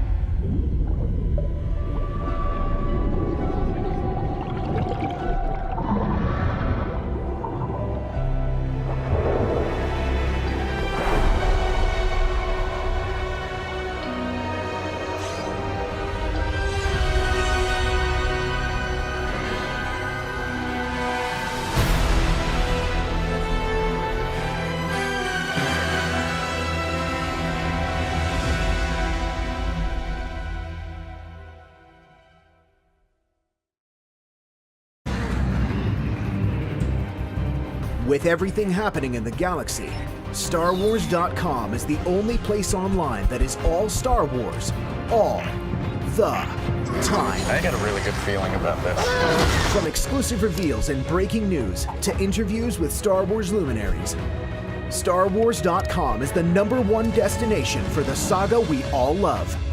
And with an ever-evolving databank of Star Wars information from all eras, crafts, and quizzes, you'll never run out of Star Wars to explore. StarWars.com. It's all Star Wars, all the time.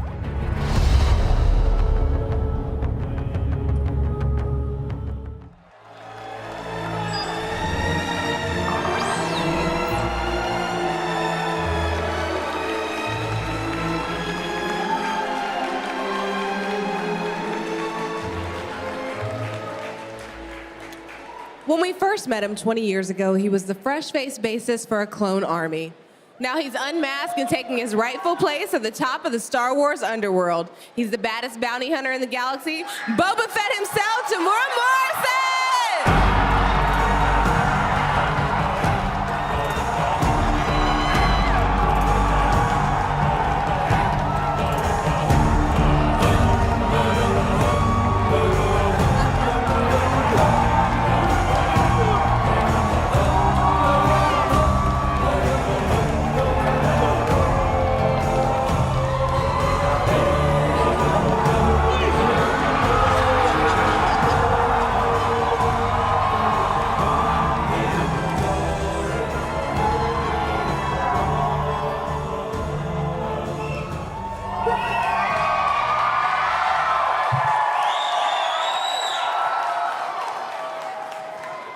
I think they like you.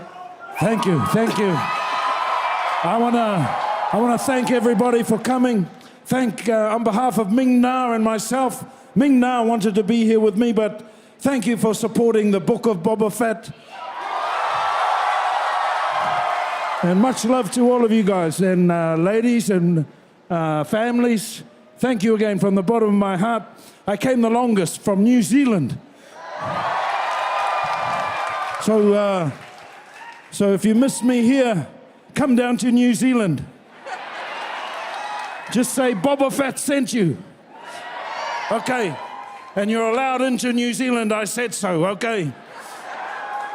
Yeah. Yeah. Thank you very much. And I want to thank George Lucas.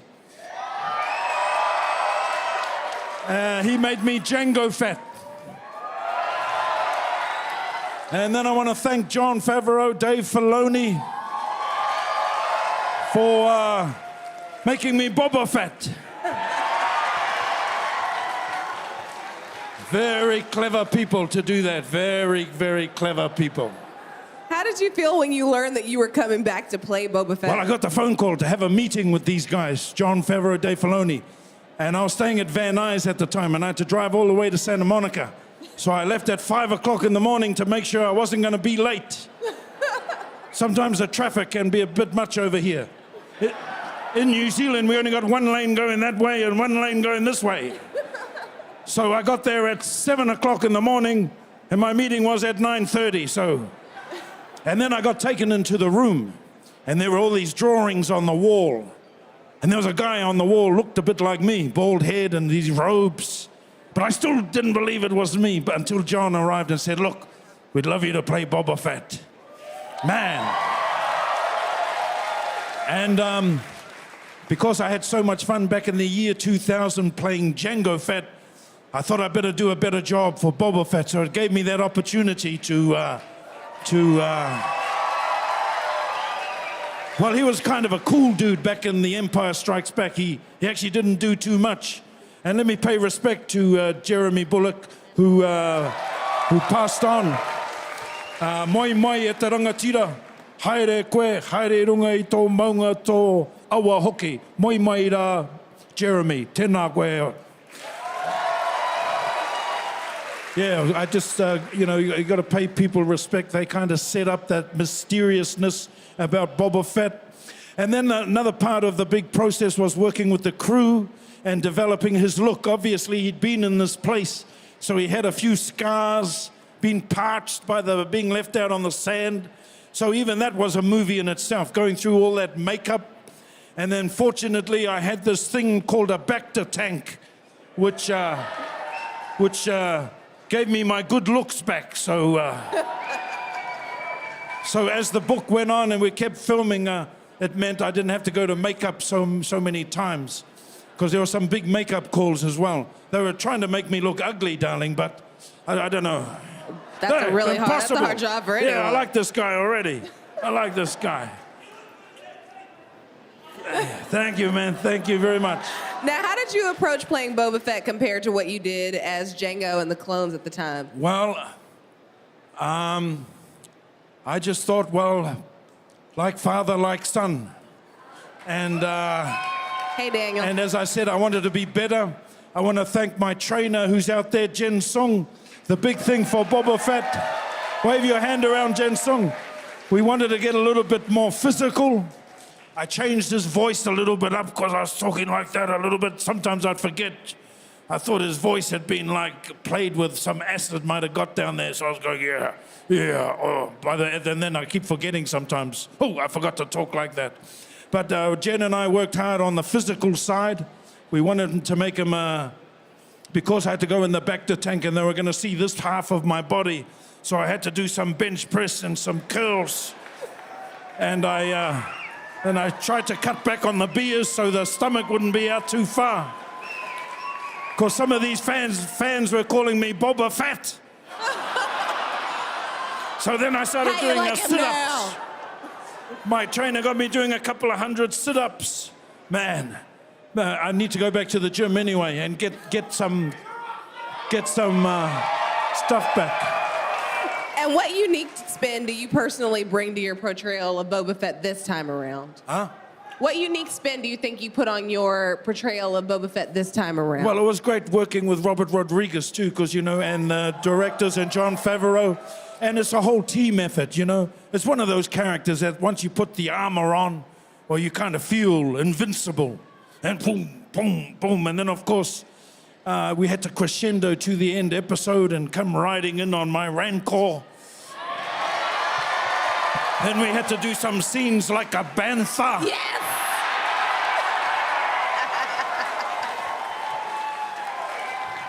I think I made all that up on the day too, all that like a bantha. That wasn't even in the script. I just thought, hey, you fellas ride the motorbike, okay, like a bantha.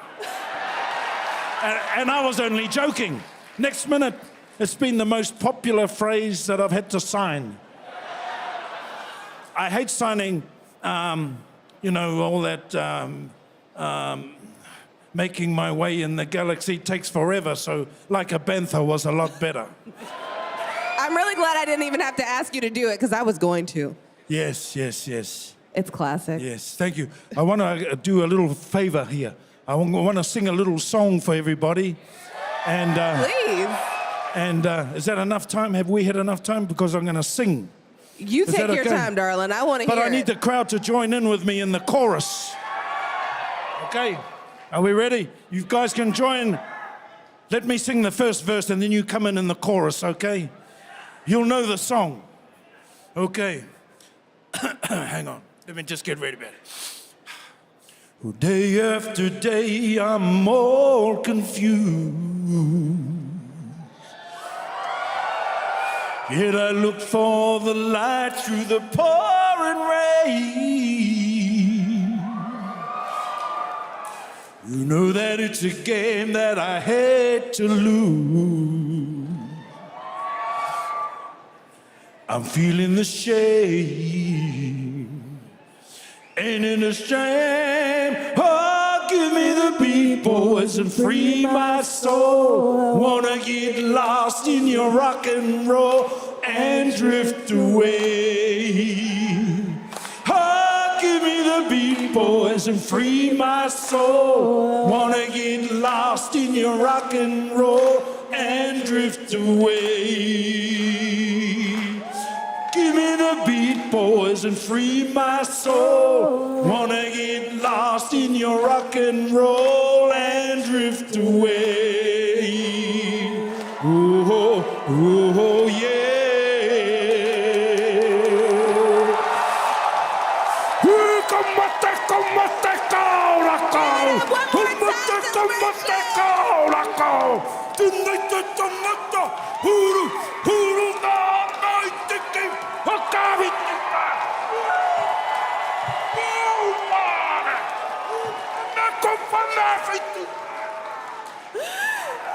Everybody give it up for Tamora Morrison! Thank you, thank you. We'll be back with more guests and surprises here on Star Wars Celebration Live in just a second.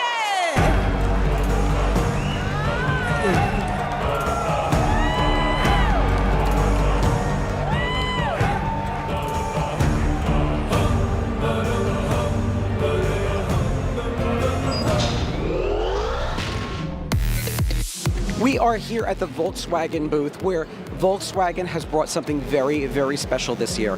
This actually marks the first collaboration between Lucasfilm and Volkswagen, specifically on the Obi-Wan Kenobi series. Now, they've brought 2 ID Buzz vehicles to the show, and I'm talking to the Volkswagen team right now. How are you gentlemen today? Thank you. We are fantastic, to be honest. Yeah, you having a good Star Wars celebration so far? We are so happy that we're here. It's amazing. The whole exhibition is amazing. So we never expected so many fans here. Fantastic. Well, Star Wars truly is a global community, so I'm sure Volkswagen here at the event, you guys are making a huge, huge splash. I want you to introduce yourselves. Just tell me quickly what you do for the company. Yeah, my name is Gilbert Heiser. I'm the global brand manager of Volkswagen. My name is Salim. I'm responsible for global branded entertainment and strategic partnerships. Okay, so Gilbert and Salim, you guys have had a lot to do with these 2 vehicles. Why don't you walk me through the cars and what they are, and basically a little bit of what the inspiration was to actually create something so unique?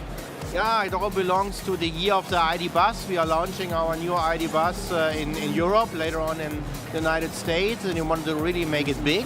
And we were looking for a partner who is also big and has a sense of technology, of human technology. And so we came up with Star Wars, talking to Disney, to Lucasfilms, finally having the collaboration with Obi-Wan Kenobi TV show. And inspired by the TV spot we said we have to do more. We have to go to the fans. We have to bring the ID Bus and Star Wars together in real life. And here we are. We said we have one car for Obi-Wan and one for Darth Vader. Yeah, and as Gilbert mentioned, it was a dream to realize such a partnership. And for us, it was much more this time, as the ID Bus is a very unique and very emotional pop cultural product for us. The dream to bring it together with Star Wars and to launch the car simultaneously to the Obi-Wan series, and to have Ewan McGregor as global brand ambassador. I heard that Ewan McGregor is actually the global brand ambassador for Volkswagen. How cool is that?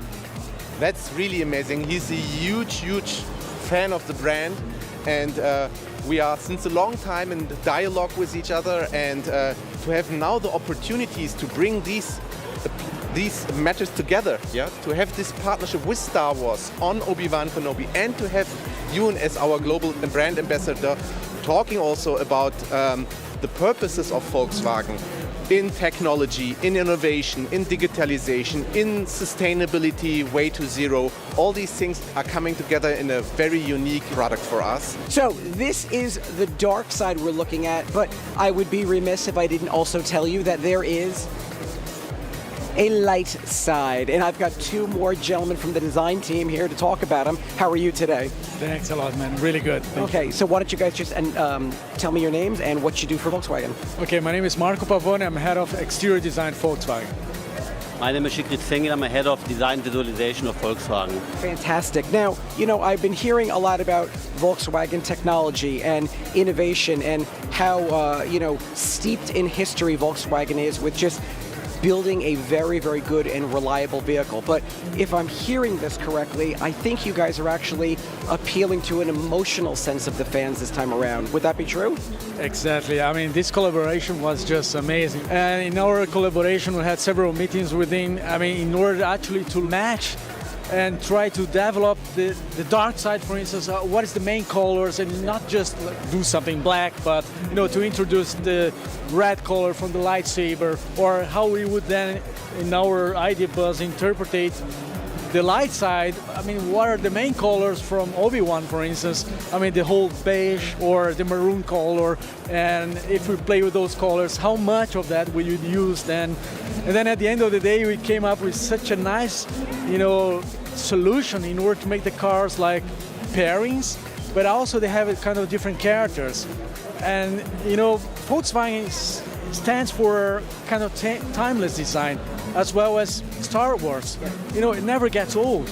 And this is amazing. I think both brands kind of complete each other. It is a perfect marriage between the two brands, between Volkswagen and Lucasfilm and the Obi-Wan series. Is there any specific design element in these vehicles that you're excited about? What we designed here are two cars based on the character in the movie. Yeah? So we tried really to figure out what represent the best Darth Vader and Obi-Wan, and we did a big research with the designer of Disney and Lucasfilm. I can, if you like, explain you a bit on the car. I would love to. Yeah. So when you take a look at both cars, we play with the texture of the colors here first. Glossy, matte, and the same on the opposite side on the dark vehicle. We was inspired by the clothes and the color of the Obi-Wan. You can see here the tunic color of the texture and the clothes, and here spaceship and the droids. And we try to adapt everything and come together with the Disney and Lucasfilm colleagues. For us, it was really exciting to work on this both sides, because the Lucas colleagues works highly professional in the film industry, and we came from the automotive industry. And these both worlds meet together, and as you can see here, great things arise when two visions meet each other. Yeah, I absolutely love this. I love the symbolism, and Volkswagen is, synonymous for top technology and being the best on the road, but it now truly feels that you're capturing the heart of the fans and you're capturing the heart of the consumer. Now, as someone who grew up in the 70s and 80s, my father actually had a VW bus as well. Are you looking at generational buying? Are you looking at possibly people buying them who might have had them when they were kids as well? Yeah, of course. These cars here are such an icon, and they relate, of course, to the first ID bus. From the 70s or 60s. And, this is such a historical thing. It's like, in one hand, it's like Star Wars. This kind of passion passed through generations. Real quick before I go. Okay, yeah. Okay, I just want to say this is absolutely incredible, and I love the two ID Buzz vehicles that you folks have. Sure. Definitely, it has a lot of, the fans are loving it too. Can you tell me if there is possibly any future collaborations on the horizon between Lucasfilm, Disney? Maybe. If the Force is with us, who knows? Yeah. Who would be your favorite character we should have here? I'm a droid guy. I want R2-D2. I want an R2-D2 Volkswagen. Maybe a bug. Maybe an R2-D2 bug shaped like, a bug. Maybe we can work together. Good inspiration. Oh, fantastic. Okay. Well, that's it for me right now. With Volkswagen putting a new spin on a beloved franchise, I'm Jordan at the Volkswagen booth. Make sure you guys come on down. Look at these ID Buzz vehicles. If you are at home, check us out at StarWars.com, where you can learn more about this. There is more coverage of Star Wars Celebration Live coming up next.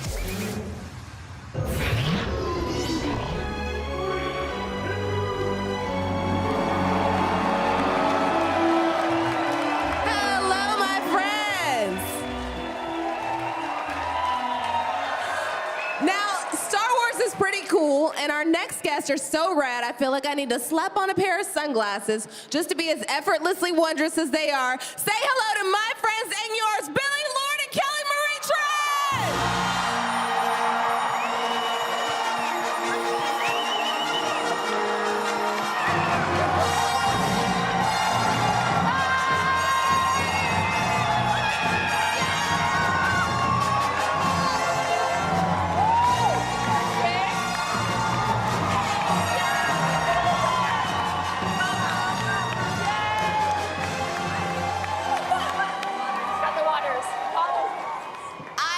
you it was gonna be exciting. I love Kelly Moore! Hi, ladies! I'm so excited that you're here, and I don't know if you can tell, they're pretty excited too.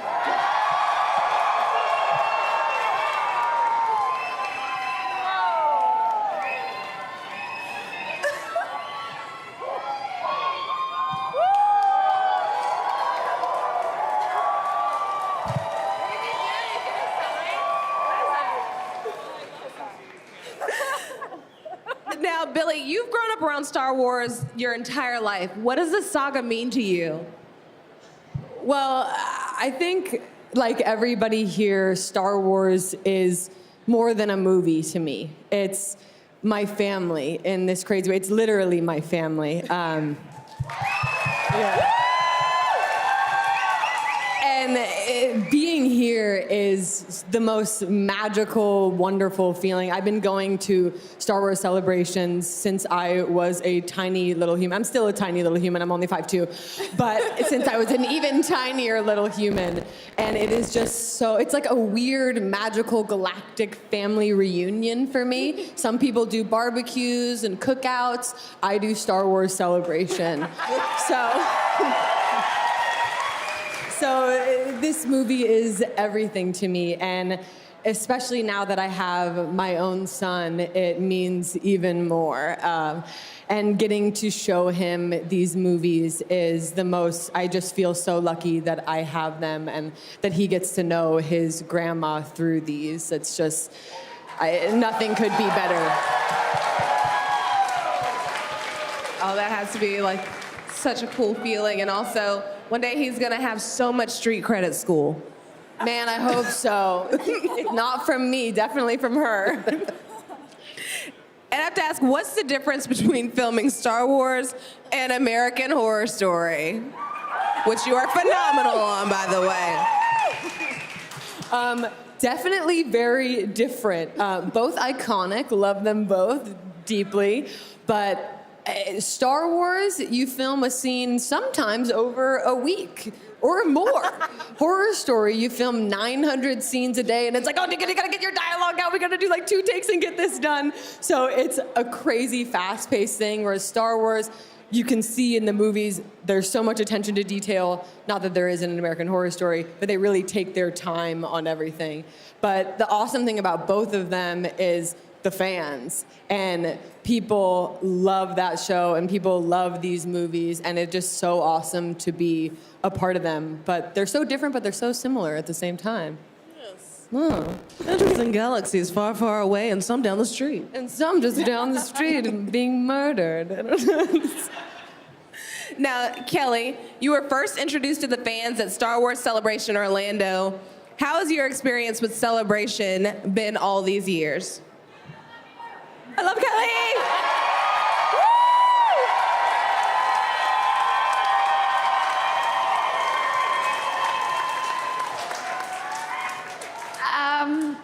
It's been so wonderful and so emotional, and just, I think everything that Billy said is so true. Like, Star Wars is so much more than just a movie. It's a community and a family and a lifestyle.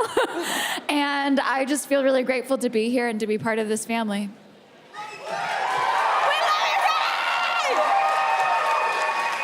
But we really do. We really love you. We really love you. We're obsessed.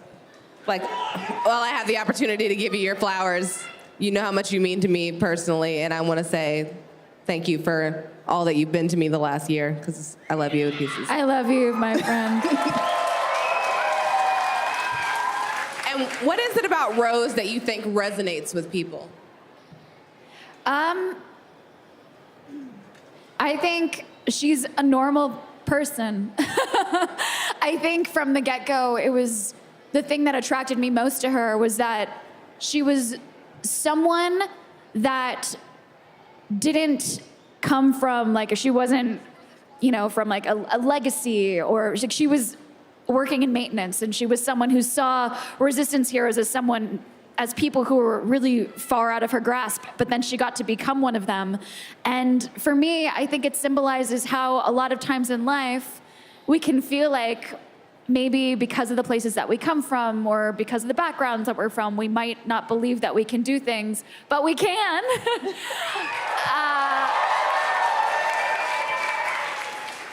And I think Rose is an example of that. I would like to think that, you know, my journey has been very miraculous in the way that, in the world that I came from and where I am now. And I just think that if anyone here wants to do something that they think is impossible, it might be possible if my journey can help you believe in that.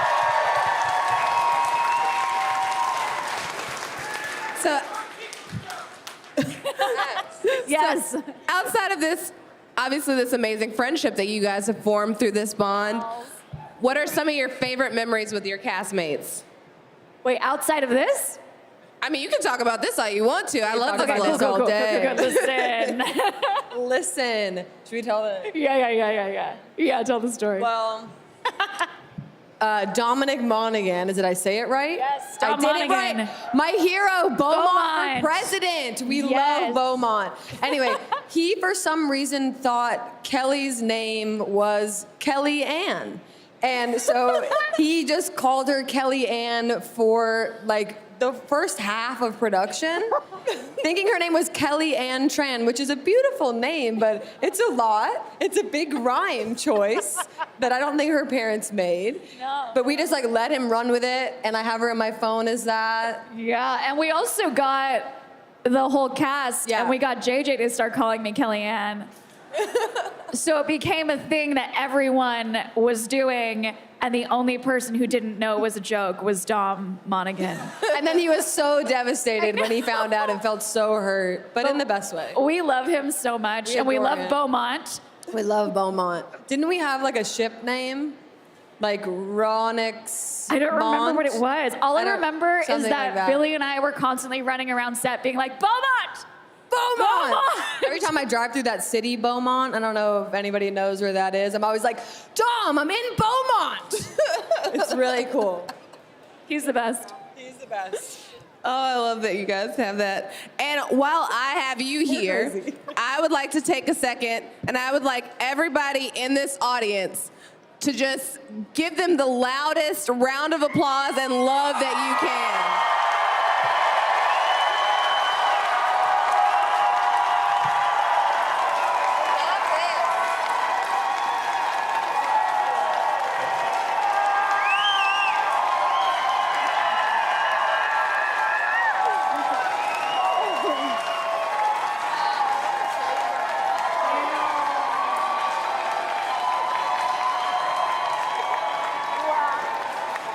I just want you all to leave here knowing that you are surrounded by a galaxy of love and how appreciated you are. It is an honor for me to sit next to you and for everyone here to be able to give you your flowers.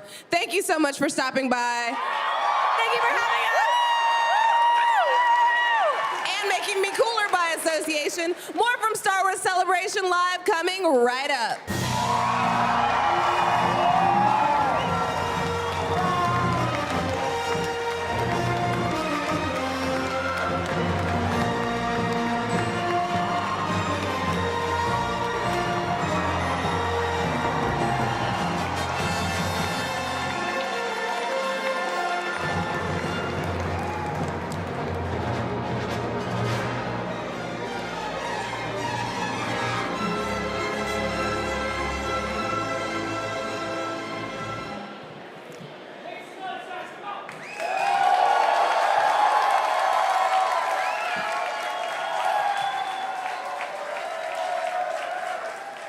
In January of 1987, Eddie Murphy was at the top of the box office. The Bengals were teaching us all how to walk like an Egyptian, and the former Adventure Through Inner Space ride at Disneyland was transformed into a brand new ride that would take guests on a light speed tour to Endor, or at least the pilot attempted to take them there.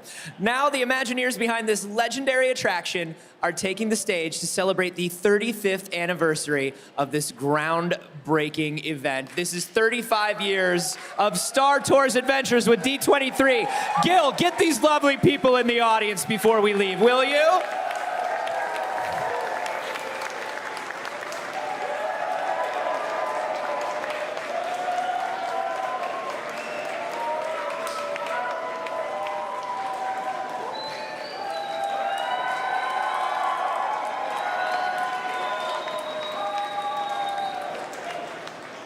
my boy, my son.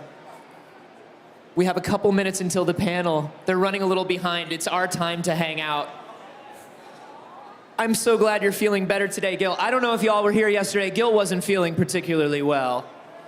Yeah, it's his first celebration, so he got a little nervous yesterday. He's a new RX unit. You know, they haven't done a lot of them as cameramen before, but I think you're doing a wonderful job, Gil. You're doing perfectly. I mean, look at this beautiful camera work. Can we cut to what Gil's seeing right here? He's getting the shot, man. A perfect, perfect boy. Gil, are you ready to see everybody talk about your uncle? All right, let's cut to the Parks panel and talk about Star Tours, shall we? All right. Thanks, everybody. Thank Gil.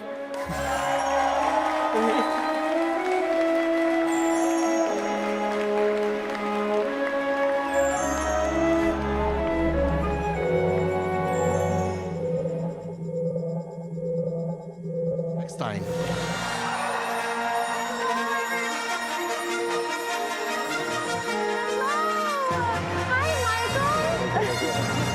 Thank you so much. Hello, everyone. Hi. How's Star Wars Celebration going for you?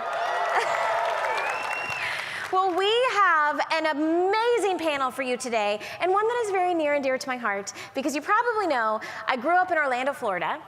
Yep, and my dad was a Disney cast member. I went to Disney's MGM Studios the week it opened, and I went to Star Tours when it opened as well, so I am honored to be your captain for today's panel. But we have a lot to cover, so let's get started, and I have my captain's script. Okay, so I can't believe that it's been 35 years since the very first Star Tours attraction debuted at a Disney park, and we journeyed from Endor to Batuu and today we're going to get the chance to talk to Imagineers and filmmakers who helped bring this adventure to life. So firstly, we're going to be sharing some top secret Rebel communications. Ooh. Everyone's ready for the top secret info here. But unfortunately, you need to put away your data pads, cameras, holo scanners, and remember that video recording of any kind is not allowed. And now that we have that out of the way, I want to make sure that I share some very important safety video with you all, just to make sure we're all on the same page and we can enjoy our travel through the Outer Rim. So sit back, relax, and enjoy the flight.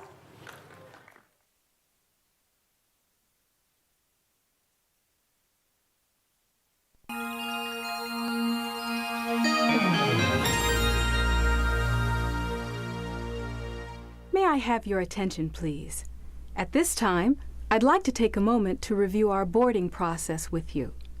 When the automatic doors have opened, please proceed directly across the ramp into the cabin. Continue to move all the way across your aisle, filling in every available seat. For your safety, all passengers are required to wear safety restraints throughout the flight. To fasten the restraint, pull the strap out from the right side of the seat and snap it into the console on your left. Galactic regulations require that all carry-on items be safely stowed beneath your seat. While on board, flash photography is not permitted. And please, no smoking at any time. If you have any questions, feel free to ask an attendant. You'll be boarding in just a few moments. Thank you, and have a pleasant tour.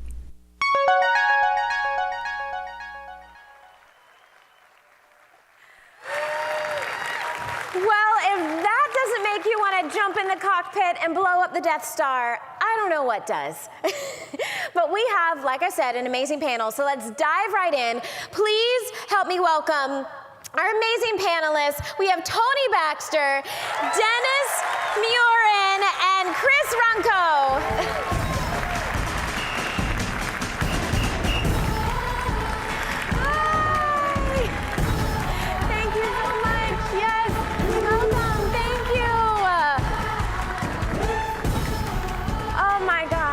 Thank you so much for being here.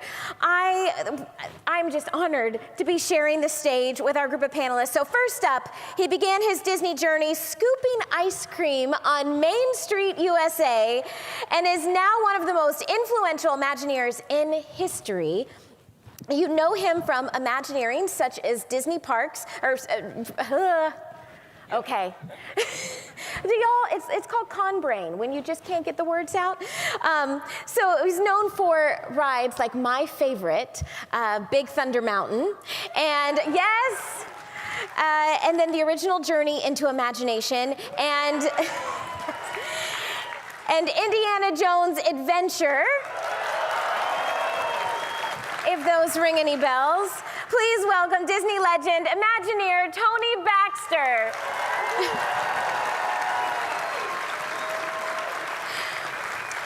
Next up, we are pleased to welcome a true VFX master that has worked alongside directorial icons such as Steven Spielberg, James Cameron, and of course, George Lucas, helping build out worlds and characters we've known and loved for years. And it's a talent that has garnered 9 Academy Awards. Give it up for Dennis Muren.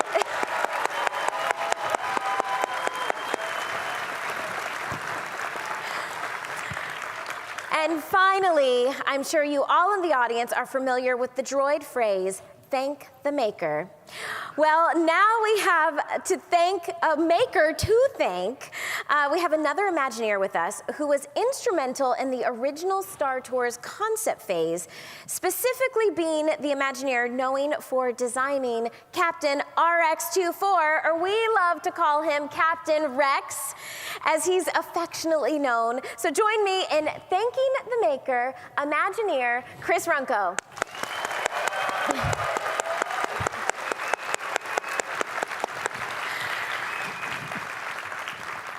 Can you believe it's been 35 years? Is it surreal? Do you feel like you were just working on this yesterday? I do. In fact, we were just over in Paris. They just celebrated their 30th anniversary. So, like, how are all these years packing on, you know? I know. Well, okay, so let's start at the very beginning, though, because Tony and Dennis, I heard that you both met before the first Star Wars movie came out. Tell us about that. Well, I was in awe of his talent from working at Cascade, I think, where they did the Pillsbury Doughboys and all that. It was one of the few effects houses that was steady work, I guess. And they were having a party one night at Phil Tippett, another great stop-motion Imagineer, you know. And I was invited over there by Tom Sherman, who was the third partner of their friendship, and so I was the eavesdropper. I arrived at this apartment. There's a giant cardboard box about 4.5 feet tall, filled with the strangest heads I'd ever seen. There were weird white heads with a snoot on it. There was a mouse head that you could see through. Who knew they were going to be part of the most famous movie of all time? We were putting them on and laughing at how silly they looked. And then Phil had a circular chess thing on his dining room table, and he was drilling holes in it. And he explained that in the movie, the stop motion will not be on the chess set. It was done, and it'll be superimposed. So I'm drilling, and I'm going to put them on there and give it to George. And we laughed all this off because they also look kind of like Ray Harryhausen 2 or something. But there was just no knowledge that night that I was looking at the raw material of what was going to be a revolution, you know? We couldn't talk about it. I don't know if we ever could say quite what it was at that time, which of course was Star Wars. What Tony had seen was the cantina sequence, characters of that with the masks and all, shots that we had done here to add to it from what was shot in England. What a night. That is so cool. Okay, now Tony, this was a brand new idea for Disney, using someone else's film and concept for an attraction. So how did you pitch that? Well, you have to go back to the time because Disneyland, it was created using all the popular myths that Walt had created, you know, from Snow White and Peter Pan to the True Life Adventures to Davy Crockett to even his Man in Space series from the television. And we had run out of all that. We were into a new era where they were pretty good at entertaining, you know, children with what I call babysitter movies like Robin Hood and whatnot. And we realized that for Disneyland to stay relevant, it had to link with the key and best popular culture of the time. And there was no question that George had nailed that, you know, first with American Graffiti, we were talking about that backstage, and then Star Wars comes along, and of course Indy not long after that. And I drew this short straw, and I went to Ron Miller, who was CEO at the time, and his wife was Diane Disney, Walt's daughter. And he kind of recognized it. They had big hopes for the black hole, but, you know, and this is not the black hole convention. Anyway, so he said, well, why don't we go up to the Silverado vineyards that they had in Napa, which wasn't far from ILM and Lucasfilm, and I'll just get George to come over. And I went, oh, you know, I wasn't in that kind of a circle where you just say, I'll have George come over, but we did go up there. George drove up in a BMW and got out and said, hi, guys, you know, and we had potato salad out in the backyard that day, and I thought, if it doesn't get any better than this, and that was the beginning. George thought of his products as first class. He said, what I do is first class. The only theme park company that I can think of that is first class is Disney. So if there is going to be a marriage, this is the only way we can do it. And so that was how it started. Wow. And little did we know how permanent that marriage would become all these years later. The idea of actually Lucasfilm being a part of the Disney company, I was already facing fan hatred because I was the one who was nuking Adventure Through Inner Space, you know, and that was a Disney fan favorite. It was to Disneyland what the Summer of Love in San Francisco was to Northern California. We won't go there, but you know. Well, okay, I want to know, how did you land on a simulator being the vehicle for this ride? Well, our first thought was maybe it could be a roller coaster that made choices. And we had a great beginning to that. I remember it was in Dagobah, where the track was solid, but the room with all the trees and Yoda and everything went down on an elevator. As Yoda said, the force is strong with this group. And so it felt like your car was rising up. And it gave us all goosebumps. We thought, this is going to be great. But then you start to design a ride where there's switch tracks. Each time you switch, the track doubles in length. And so if you had 3 choices, you'd have 6 times the amount of track. And you know how big the Space Mountain already is. So imagine. And so I was starting to get scared because George was excited, Michael and Frank were excited, and we had an idea that we didn't have a real practical solution. And out of that, Randy Bright had come back from England and happened to stop at a company called Rediffusion by Heathrow. And he rode on this military simulator. And he said, you ought to take a couple guys from Disneyland maintenance, because one of the big issues is in a simulation for military, you run it once a day or twice a day. In Star Tours, it's running every 5 minutes, you know, from opening in the morning. So they had to go and kind of look at it and say, how would this hold up? And they took Dramamine before we got on board. And we realized it took us 20 minutes to get in and out of it, and Disneyland would have to have people in and out and reloaded in 5 minutes. So the first task for Imagineering was how to convert a military simulator into something that we could run guests through. But it was clear, the experience we did have there that day, that this would allow you to feel the way that Luke Skywalker felt. And I'll never forget, you know, the moment in the theater I was eating my popcorn when I saw it at Grauman's Chinese, and Luke went down for the final trench run, and that kind of swerving motion. And I just sat there and I said, I am feeling this, and I'm just in a movie theater. Imagine if we could make a ride of this, which seemed impossible back in '77. But as you all know, now we're not just working together, but we're on the same team. Yes. Now, Dennis, tell us, how did you get pulled into Star Tours? Well, I just, probably George said, hey, do you want to work on something for Disneyland? I'd say, yeah. I mean, I drove by Disneyland the first week it was open. Wow. You know, and there it was. I couldn't go in. I was too young, and we were going down to San Diego.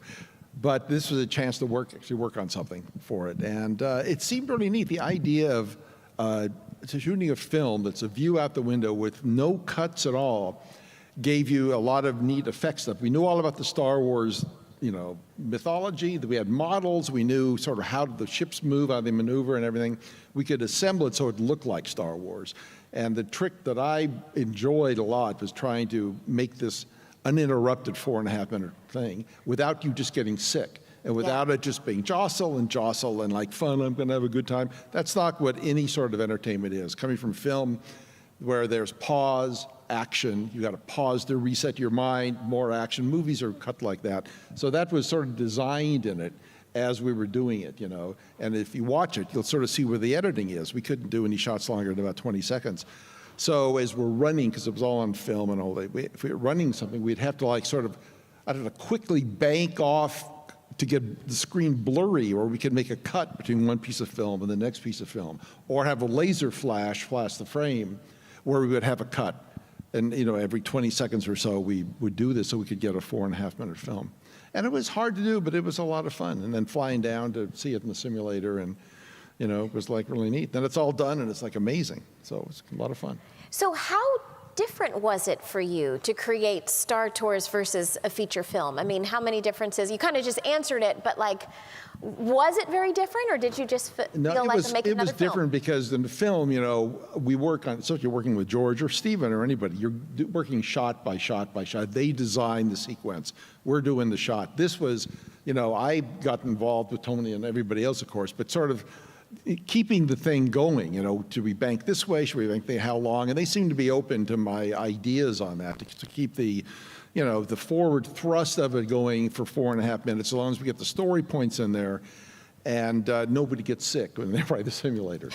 Yeah, I'll add to that a few things, because we found that about at 4 minutes and 30 seconds, we started just seeing a curve of people reaching their tolerance level. So we knew it had to be just that and no longer. And then you mentioned about the pauses. So one of the key things to a good simulator experience is giving people a chance to regain their sense of the horizon.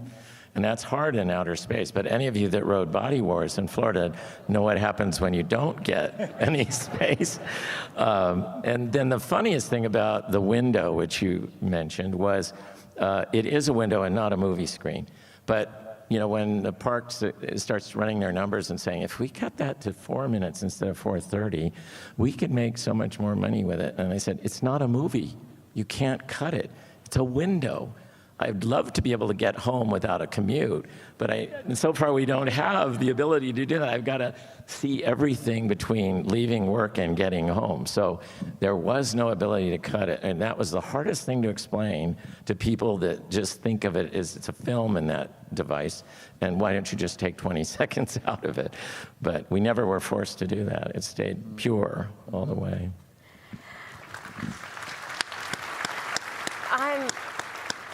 I'm fascinated by all the details that went into this. Now, as a fan, were you able to reuse, I want to know, were you able to reuse any of the sets from the films? Not really, because everything had to be made to a smaller scale. Okay. Because we could never, something couldn't fly out of the distance, and meanwhile would cut away, like we could in the movie. You had to really see it get smaller and smaller. So we had to make the ships like this long instead of like this long, and that made a big difference. Wow. Then we'd have to cut away or pan off or something like that. Now, Tony, how did you have to adapt to the new technology and limitations to making this all work? Well, that's interesting because, there are certain rules and regulations about roller coasters and most of what does a boat ride like Pirates perform like, things. And yet we were dealing with something that was a little bit more interactive, and the guests were actually participating in the story. And so we didn't call it a Bible when we did it, but we created what I call a Bible because it told us when you've got full energy in the tubes of hydraulic fluid, you can do a certain group of things. But for instance, you can't go higher than you're currently at because you're at the maximum. And conversely, when you've exhausted all the energy in the simulator hydraulics, you can't go further down because you're at the bottom. So we created a Bible that said, if you're here, you can do this and this, but not that and that. So you were creating a script of a thing that was related to something that had never been a factor in creating a story before. Wow. So I'll give you an example. we hit a point with 0 energy after going through the ice droid sequence. And we're sitting there going, we can't do anything except maybe tilt the vehicle backwards so you felt thrust back in the seat, and wait until we've rebuilt all the energy in the tube. So we came up with the idea, and you all probably remember this, of being caught in the tractor beam, and we played Darth Vader's march as you were going dun, dun, dun, dun, dun, dun. Well, that was one of the most effective things in it, and it was because we couldn't do a darn thing at that moment, and like it had lasting impact because we had that Bible that said, here are your limitations. If you've been on a lot of other simulators where they filmed a movie and then they tried to make it work on the limitations of a simulation device, that's where it always gives it away to me. Those things that don't, that come out of sync with what you're feeling and experiencing. I love that moment, and there's happy accidents. Yeah, yeah. Now, Chris, I want to get to you, but before I ask you your first question, we have a very special guest today. So let's bring out our special guest. I get to introduce the robots themselves.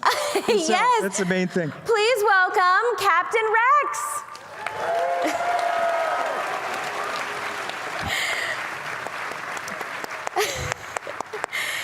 So, as Captain Rex... DJ Rex is with him, by the way. Oh, and DJ Rex as well. Oh my gosh, Captain Rex and DJ Rex, everyone. Now, Chris, Captain Rex is such a beloved character. How did you bring Captain Rex to life? Well, I'll start quick by saying I got a dream job because I'm sitting next to a couple of my heroes. And I absolutely mean that. Tony was my mentor when I started Imagineering.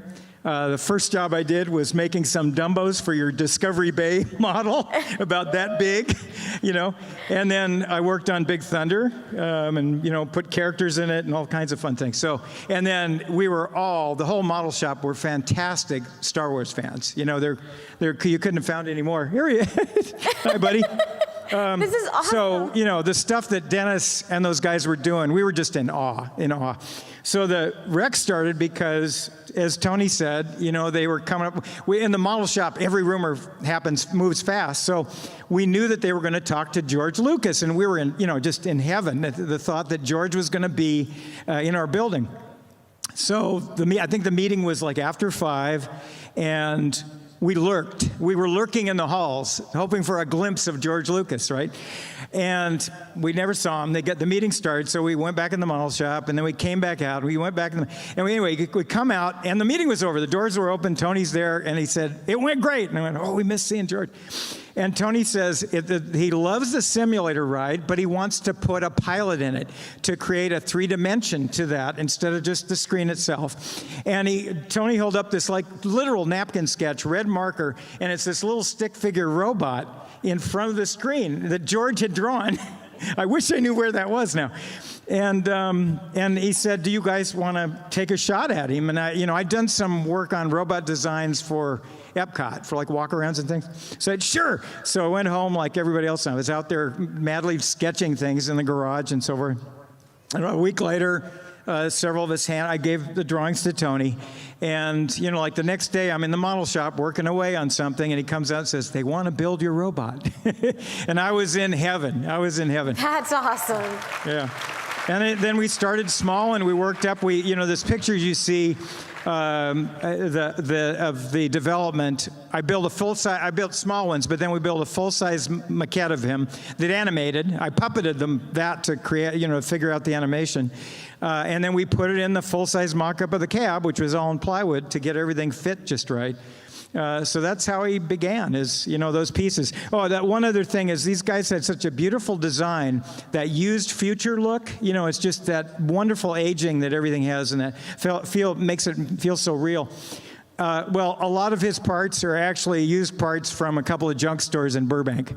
So Anyway, yeah, no kidding. The little details, they're all, and I was looking at these guys, they did the same thing. They found some of it from, like aircraft surplus. So and including the remove before flight ribbon. That was it. I found it at one of those stores. Little did I know it was actually perfect for him. When I stuck it on him, everybody liked it, so we kept it. So anyway, that's how he started. So you didn't only create Captain Rex. Tell us about some of the other droids from the original attraction. Well, there's in the queue line, there's a whole bunch. I actually worked on the design of the conveyor belt overhead, which was full of all kinds of junk, including robot parts from Mapo's junk drawer, the leftovers. Halloween stores, costume pieces, and all the baskets had our team's birthdays on them, the baskets that were floating overhead. And then we put robots in there, and Chris Tietz came up with a beautiful idea of the Goose Droids from America Sings, made into, they didn't get to go to Splash Mountain, they ended up as the Goose Droids. And then Chris was busy art directing the field, so I built his head based on Chris's design. And then mouse droids, I built a couple of mouse droids. They're actually built on those garden LGB trains.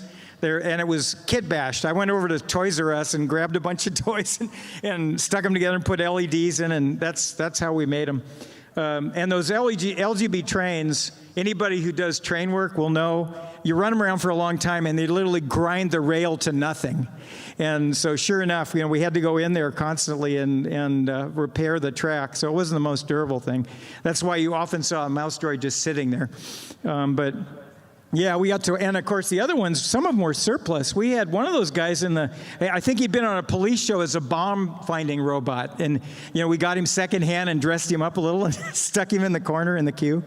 So yeah, it was so much fun. That's one of the most fun projects I ever worked on, and a lot of it was due to these guys right here.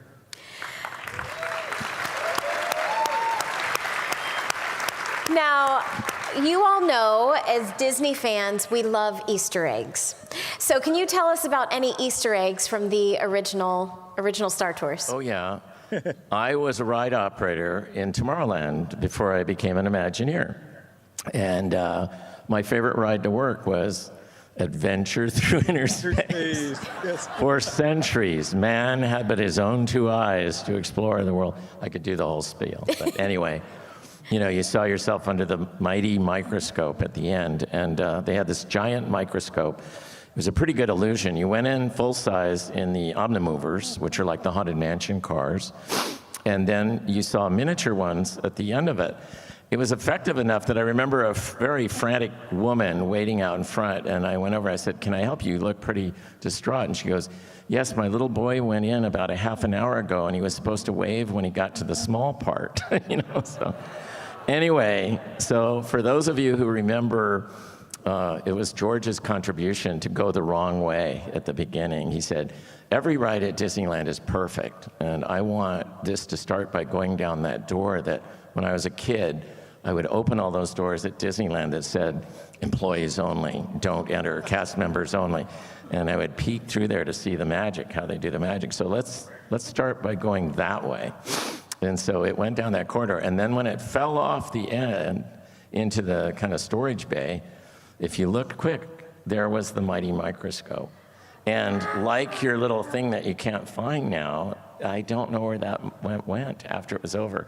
Someone at ILM kept it, I think. But yeah, I would sure love to have that little model. It was my 2 years of summer at Disneyland on Inner Space. Oh, man. Any other Easter eggs? Well, like I said, all the baskets had everybody's birthday on it. We actually ran out of baskets before we ran out of birthdays. So a couple of us had birthdays like on the console in front of Rex and the controls. And phone numbers, I think. The what? Disney phone numbers. Oh, yeah. All the extensions were in there. So if you did 818-544 and then put in the 4 numbers, Oh, wow. Now, were you all at the grand opening of Star Tours at Disneyland? Yep. Okay, well, we have a very special treat for the audience because please enjoy the opening day celebrations from Star Tours at Disneyland in 1987. And I have to preface by saying this is one of the most interesting attraction openings I've ever seen. That was pleasant.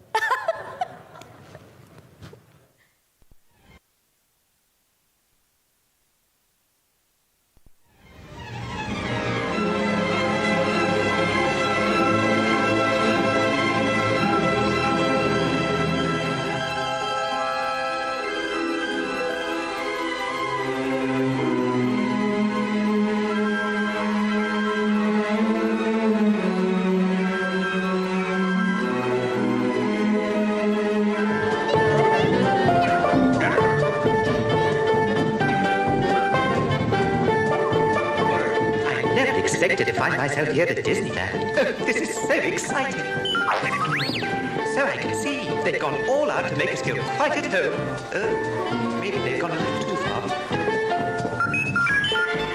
You're right, Artu. It is a special day. Today is the grand opening of Star Tours. Might I have the scissors, please? No, Artu, you were meant to bring them.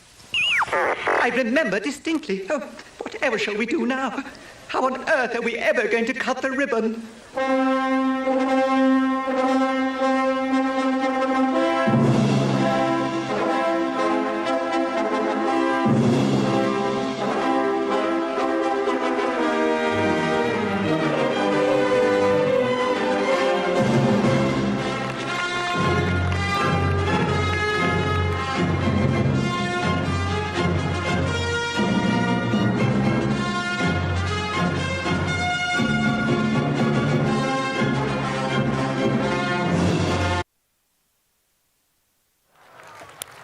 To be continued.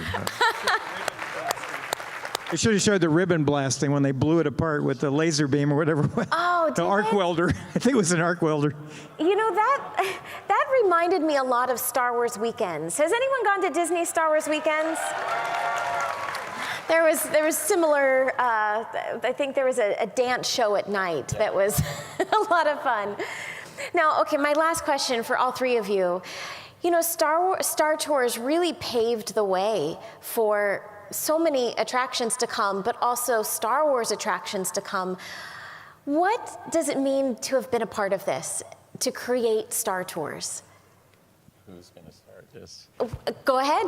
Oh, wow. Okay, well, you know, I talked a lot about how important it is for Disneyland to reflect, all of our parks to reflect the current myth that is really the prime mover of culture, popular myth, popular, event. So, it was critical, and it was very difficult to get management and everyone to accept that that was no longer under Disneyland hands or Disney hands. It was Lucas, Spielberg, various other people were now in a lot of ways, they'd learned a lot from Walt, in that the stories of E.T. and the stories of Luke Skywalker reflect some of the basic building blocks that were in everything from Bambi and Snow White and so forth. So, there's a cultural similarity there, but bringing this in and getting it to be accepted as part of Disney was so, I think rewarding to me that, we kind of shepherded a thing from, I can't believe they're tearing out Adventure to Inner Space, to, wow, I went on that Star Tours attraction. It's really not that bad. In fact, I kind of think I like it better than Adventure through Inner Space.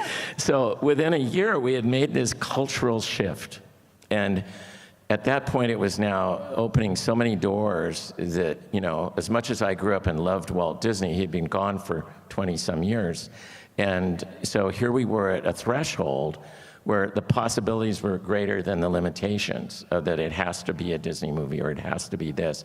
It has to be a great movie. It has to reflect where the audience is at the moment in time. And this has gone on now with all the other additions to the Disney catalog that give us the ability to move in a million different directions. But at that moment in time, that was not a possibility. Everything we did had to be something that Walt Disney thought of. And it was, to me, the moment of breakthrough. And you can't go back to that, because now it's so easy to say, well, we're going to do this Marvel thing, or we're going to do a Pixar thing, or whatever. But that was not anything that was in the cards. So for me, when I look back on it and look at the changes, that to have been there right at the moment when you had to stick your neck out on the line and take a risk and break some fans' hearts that they weren't going to be able to go into the nucleus of the atom ever again. It was a tough thing to go through, but coming out on the other side, we're at a new place. We began a new place, which is so much more healthy and has spawned, as you said, so many incredible adventures. It really paved the way for so many things. Now, Dennis, what about you? It was just like a once-in-a-lifetime chance, although now it could continue on, I suppose. But it was just really a big surprise and a chance to do a whole different medium and work with a whole different group of people and being able to do something that's interactive. It's pretty neat. Absolutely. Chris? I think I have a real strong sense of family. I mean, we're about family entertainment, right? And, this is an Easter egg of sorts. The video in the original show, there's two kids that take a picture of Chewbacca who almost takes their heads off. And those are my sons. Oh, okay? I love that. Patrick and Nick, those are my sons. And I'm sitting right behind them. You can barely see me. All our families. That video was made with all our families. Now I think my son Ben is one of the biggest Star Wars fans on the planet. He corrects me every time I get something wrong about The Mandalorian or Book of Boba Fett or whatever. And so this is, I was fortunate enough to be not only working with my friends, but got my family involved. And so it's very personal, and that's aspect. It blows me away to come here and see this universe that's been created, that started with those films and then with the things we were able to do at the theme parks. And I love to see it because it still has those same themes, that same, power of the truth and love. That's all inherent in the story. Walt's story has always had those underlying things that, meant, real strong principles that are there behind every show, all the humor and everything else. And I feel really fortunate to have, to been a part of it. And I love Rex too, and DJ Rex. And also it's family that way. Sonny Kim's here, or Sonny Nguyen, excuse me. He's here, and he designed DJ Rex. There he is, right there in front. Oh. Sonny's right there. Yes. So, so here's two generations, and there'll probably be another generation down the road that take Rex and go to, and you've seen him, on the TV shows now, a whole different thing. In fact, we talked to the guys that build those. So it's, we're part of the family, and now there's other generations doing it, and I'm looking forward to seeing what they do next. Awesome. Well, let's give one more huge round of applause to Tony Baxter, Dennis Murin, and Chris Runco. Thank you so much, and congratulations on 35 years. Thank you so much. And now we have a pretty cool treat for you all. Let's watch the original 1987 version of Star Tours, Lightspeed to Endor. Shield. Hi there! I see they're loading our Navigator R2-D2, and then we'll be on our way. So sit back, relax, and enjoy the flight. Star Tours 45, elevator platform has been activated. Commence final pre-launch sequence. Roger, Control. All status, go.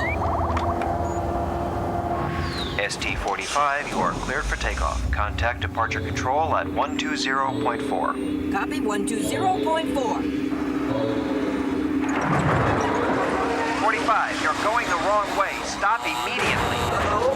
Wrong way. Brakes! Brakes! Where are the brakes?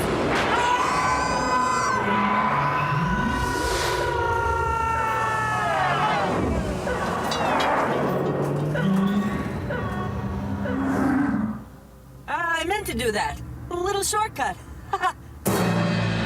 R2, light speed to Endor!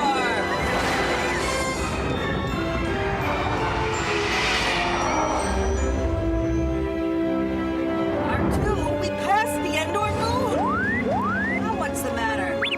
Oh no! Comets! Ladies and gentlemen, there may be some turbulence up ahead. Make sure your seatbelts are fastened.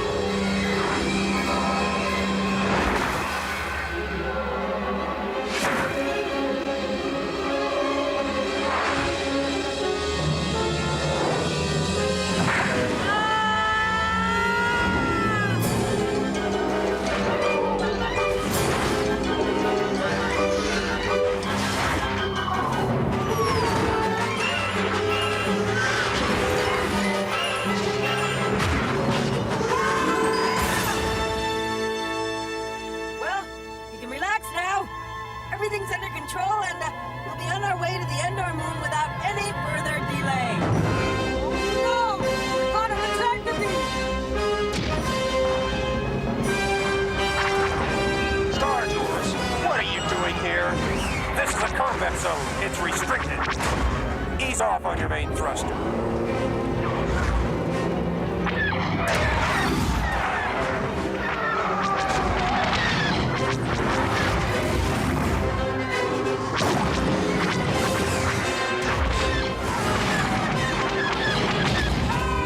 We've been hit! R2, get the stabilizer fixed! And hurry! We're losing altitude fast!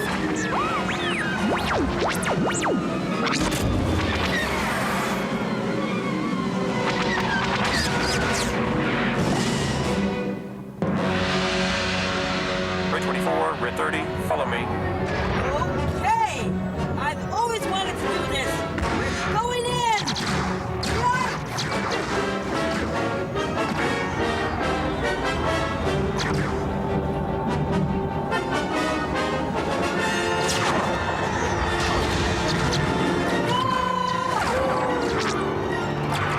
Red 24, I'm going in. Cover me.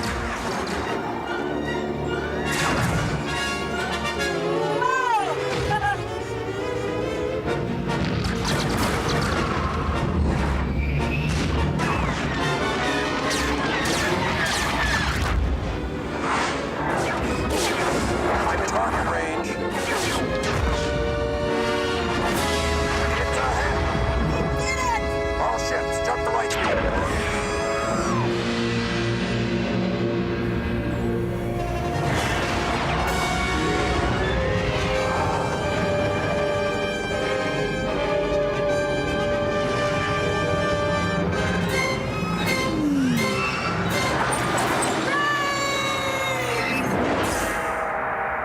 Hey!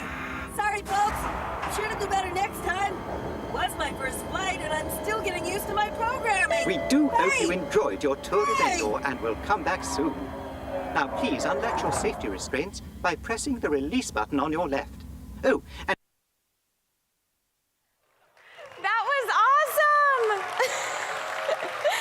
Now, please join me in welcoming two people who brought you an infinite number of Star Tours possibilities when the adventure continued in 2011, and with the new destinations inspired by the newest Star Wars trilogy. Please help me welcome Megan Short and Bill George.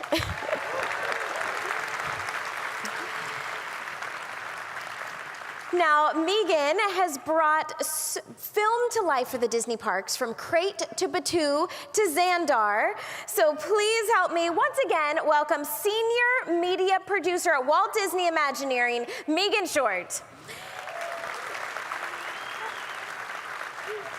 And since joining ILM in 1981, he's brought the incredible special effects to Blade Runner, Star Trek films, Ghostbusters, and recently Star Wars Rise of Resistance to life. Please welcome legendary VFX supervisor Bill George.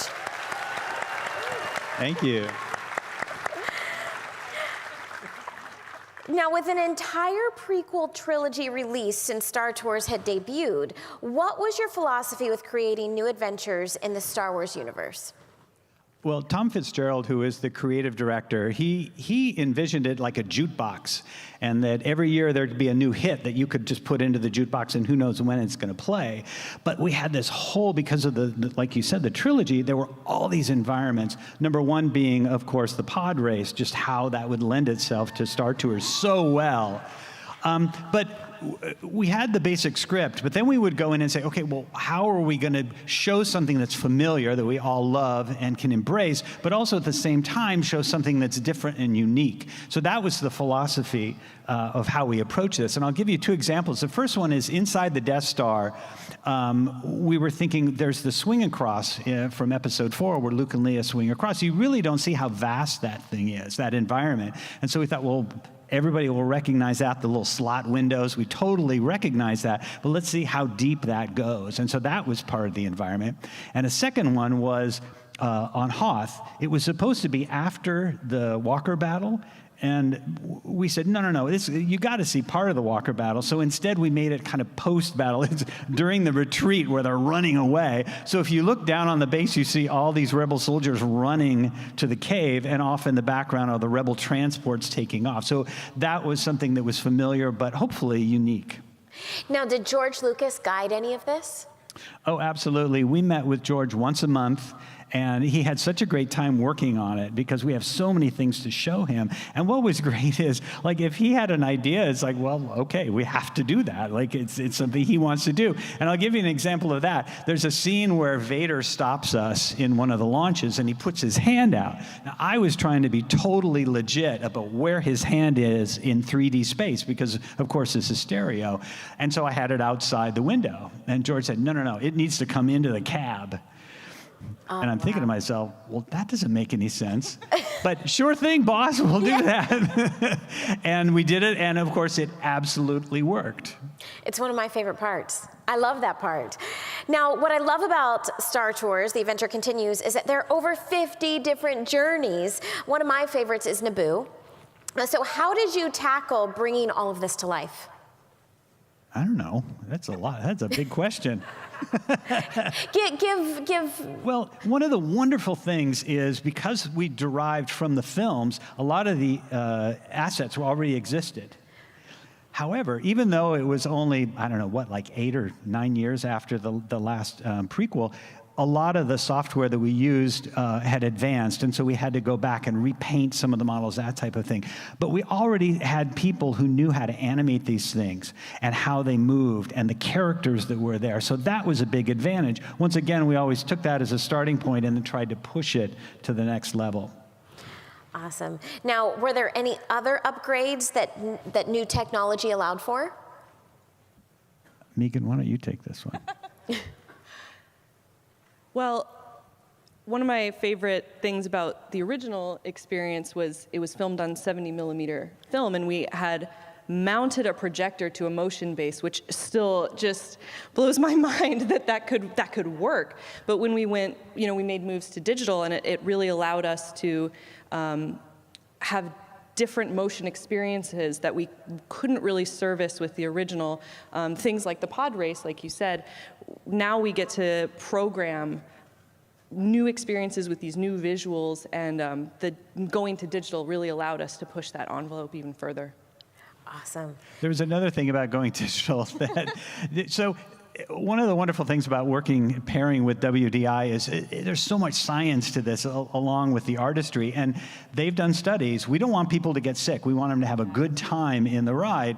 And what they find is there's a curve, and after about 4.5 minutes, the vomit meter starts going up. So that's why you'll find a lot of these simulator rides are about that length or a little bit shorter. And the being digital environments allowed us to more fine-tune these things so they didn't make people sick, hopefully. Now, one thing I love about the new, as we call Star Tours 2.0, is that we get to be up close and personal with the characters. So you mentioned Darth Vader and then Chewbacca. So how did that come about?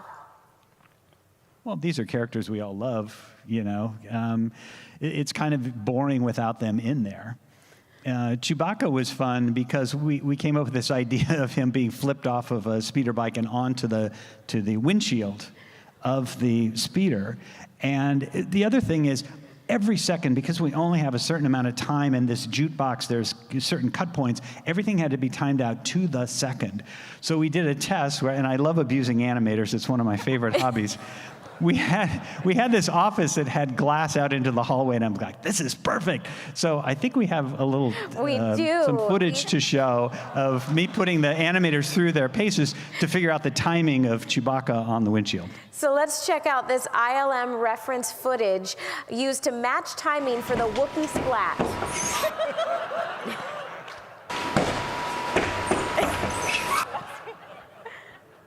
And,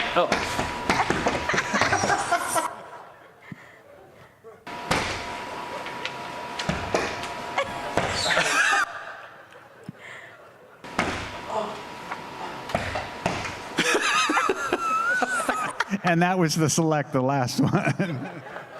Oh my gosh, they did a really great job. Their performance was spot on. Okay, so another bit I love is the "Help me, Star Tours, you're my only hope." How were you able to beam in Princess Leia after all these years? Yeah, that was a really interesting one because I thought, oh my God, this is going to be so easy to cast a lookalike. She's got the buns, she's got the hood. It's like from half a block away, of course it's going to be her. And they had so much trouble, both with her visual, her look, and also the audio.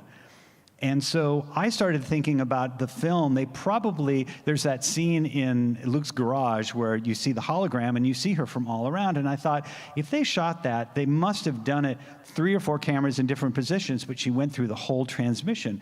So we called up to the ranch and they had the footage. And they sent it to us, and we watched it in the screening room, and indeed, that's exactly the way they did it. And what gave me goosebumps was every once in a while, there'd be a piece taken out. It would just be black. And those were the pieces that they used for the film. Wow. So we took the best angle from that, and then we shot an actress and to get her lips so we could plop her lips over the top. And what was interesting is Princess Leia puts her head in like 3 basic positions. So we shot the actress with her head locked in position, saying the lines all the way through, and then we picked out little pieces here and there and plopped her lips in. Well, we have some other special footage. We actually have video of the look-alike and the mouth replacement. So let's take a look. And Slate.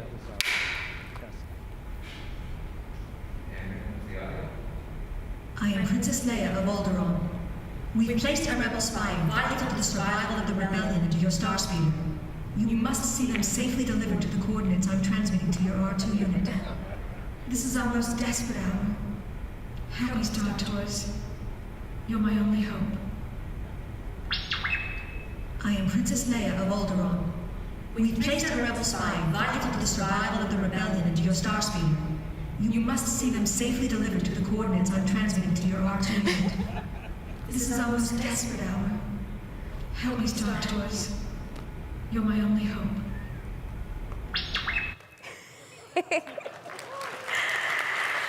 That's really fascinating to see. She was a trooper. She was great, over and over and over again. And she had to keep her head in place? Yeah, that pad there to make sure that she wasn't moving around. Wow.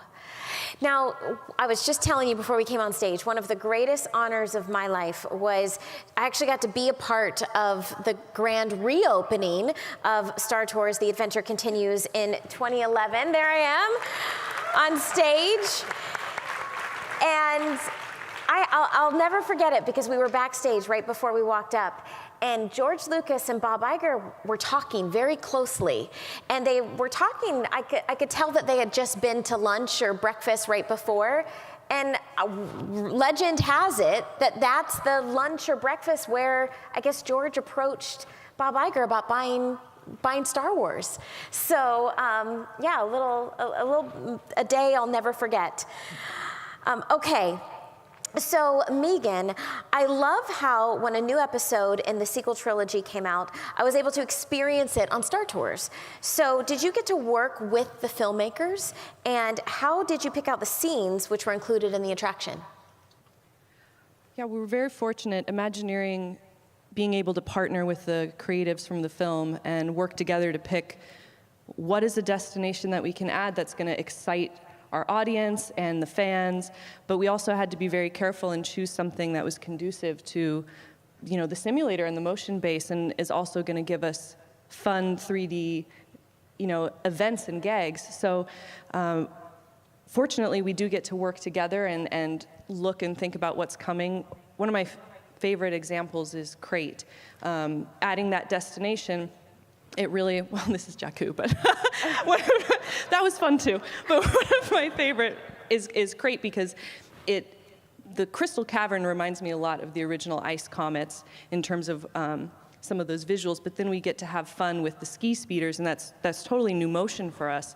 How can we program this to have that slalom experience and get those red crystals kicking up and hitting our windshield and making those rooster tails. So this was a lot of fun, but we also opened a month before the film came out. So we were developing visuals, ahead of a traditional production schedule, and that caused a lot of challenges, and we wouldn't have been able to do this destination without that partnership and working with them to get those creative decisions and answers really, really comparatively early. So I'm very proud of this destination in particular and that partnership. Awesome. Now, I think we have another clip next of another live action reference shot for Maz Kanata. Let's take a look.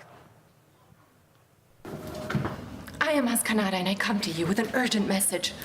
The shadow of the dark side is spreading across the galaxy. My friends in the Resistance need your help.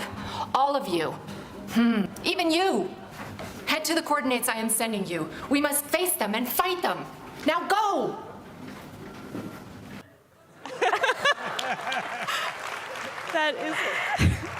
That's a blast. And then I think we actually have the final Maz Kanata shot. Let's take a look at that. It's spreading across the galaxy.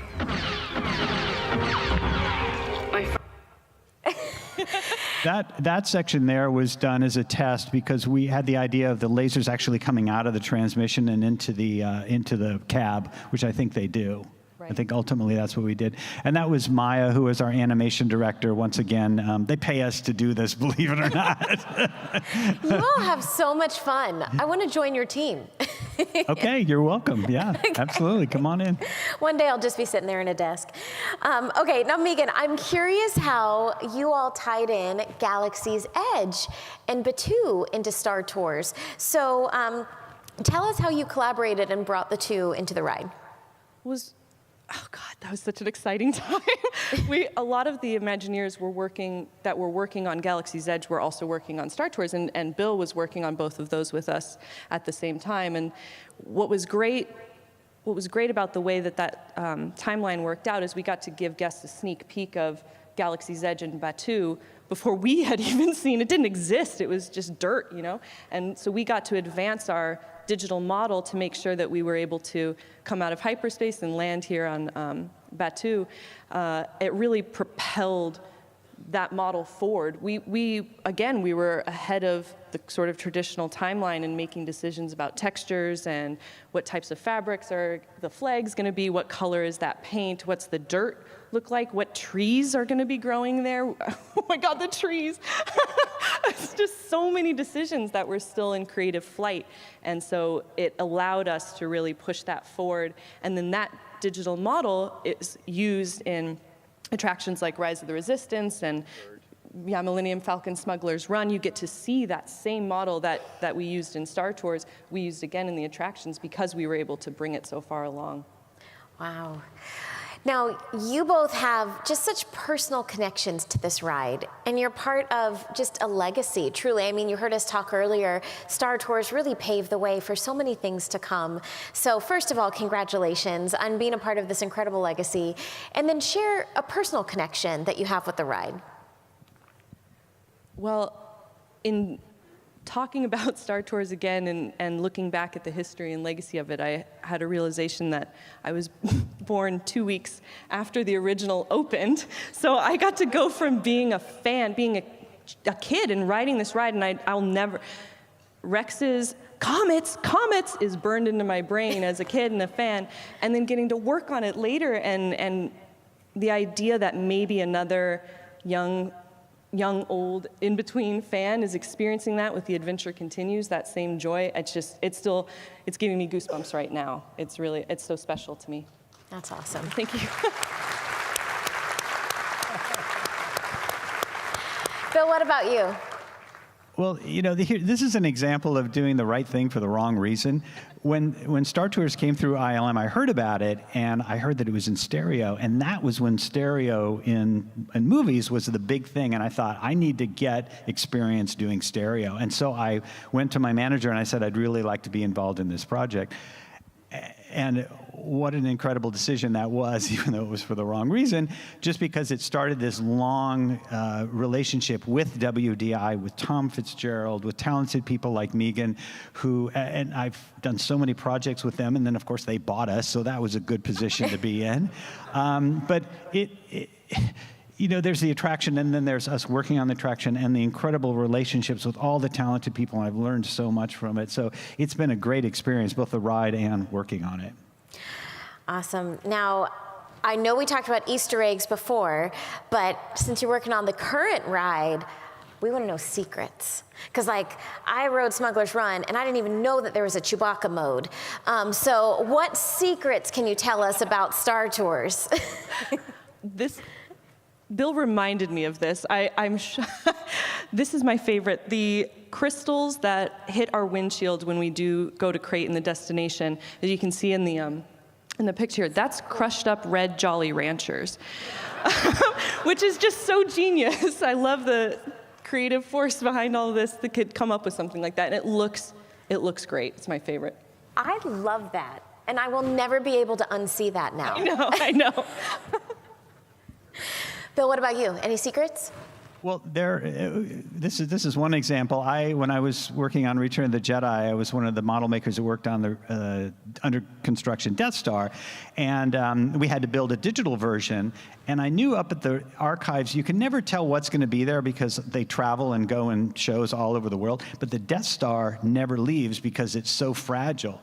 So I said, well, let's go up to the ranch and shoot textures of the existing model, and that's what we used on our digital version, which is kind of fun, kind of a, that cycle is of so life, cool. circle of life. Well, we are officially out of time, but I just want to thank you both and congratulations again. Please give a huge round of applause to Megan Short and Bill George. Thank you so much. And thank you all. You've been an incredible audience. But I want to share one more thing. I want to thank you all for joining us today. And don't forget, if you want to join D23 as a gold member, use the special discount code D23ENDOR20 for $20 off this week. So thank you all for joining us today. May the force be with you, and bye-bye. Thank you.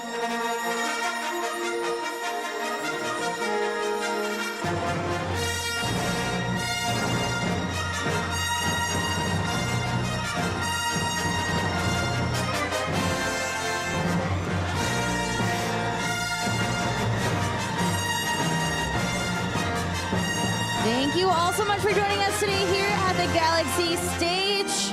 We'll see you again tomorrow, bright and early, right here for day 3 of Star Wars Celebration.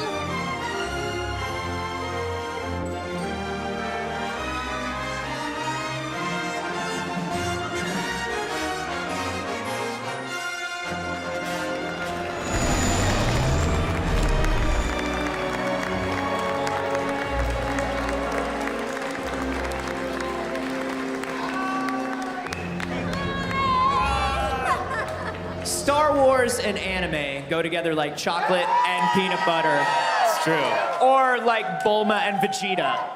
Right? That's probably more apt. It's also why I'm so excited to talk to the creators behind the first season of Star Wars Visions, but also find out more about the recently announced second volume. Oh, yeah. Ooh. Please welcome James Waugh, Jackie Lopez, Justin Leach, and Josh Rhimes. I am obsessed with Star Wars Visions. Are there Visions fans out there? Yes, give it up. All right. The boy, the boy, Toby. Obi-Wan. Listen, I unfortunately have access to Lucasfilm employees, and it's a bummer for them when I really like something that came out, because I unfortunately did not leave James alone for 3 weeks, I think.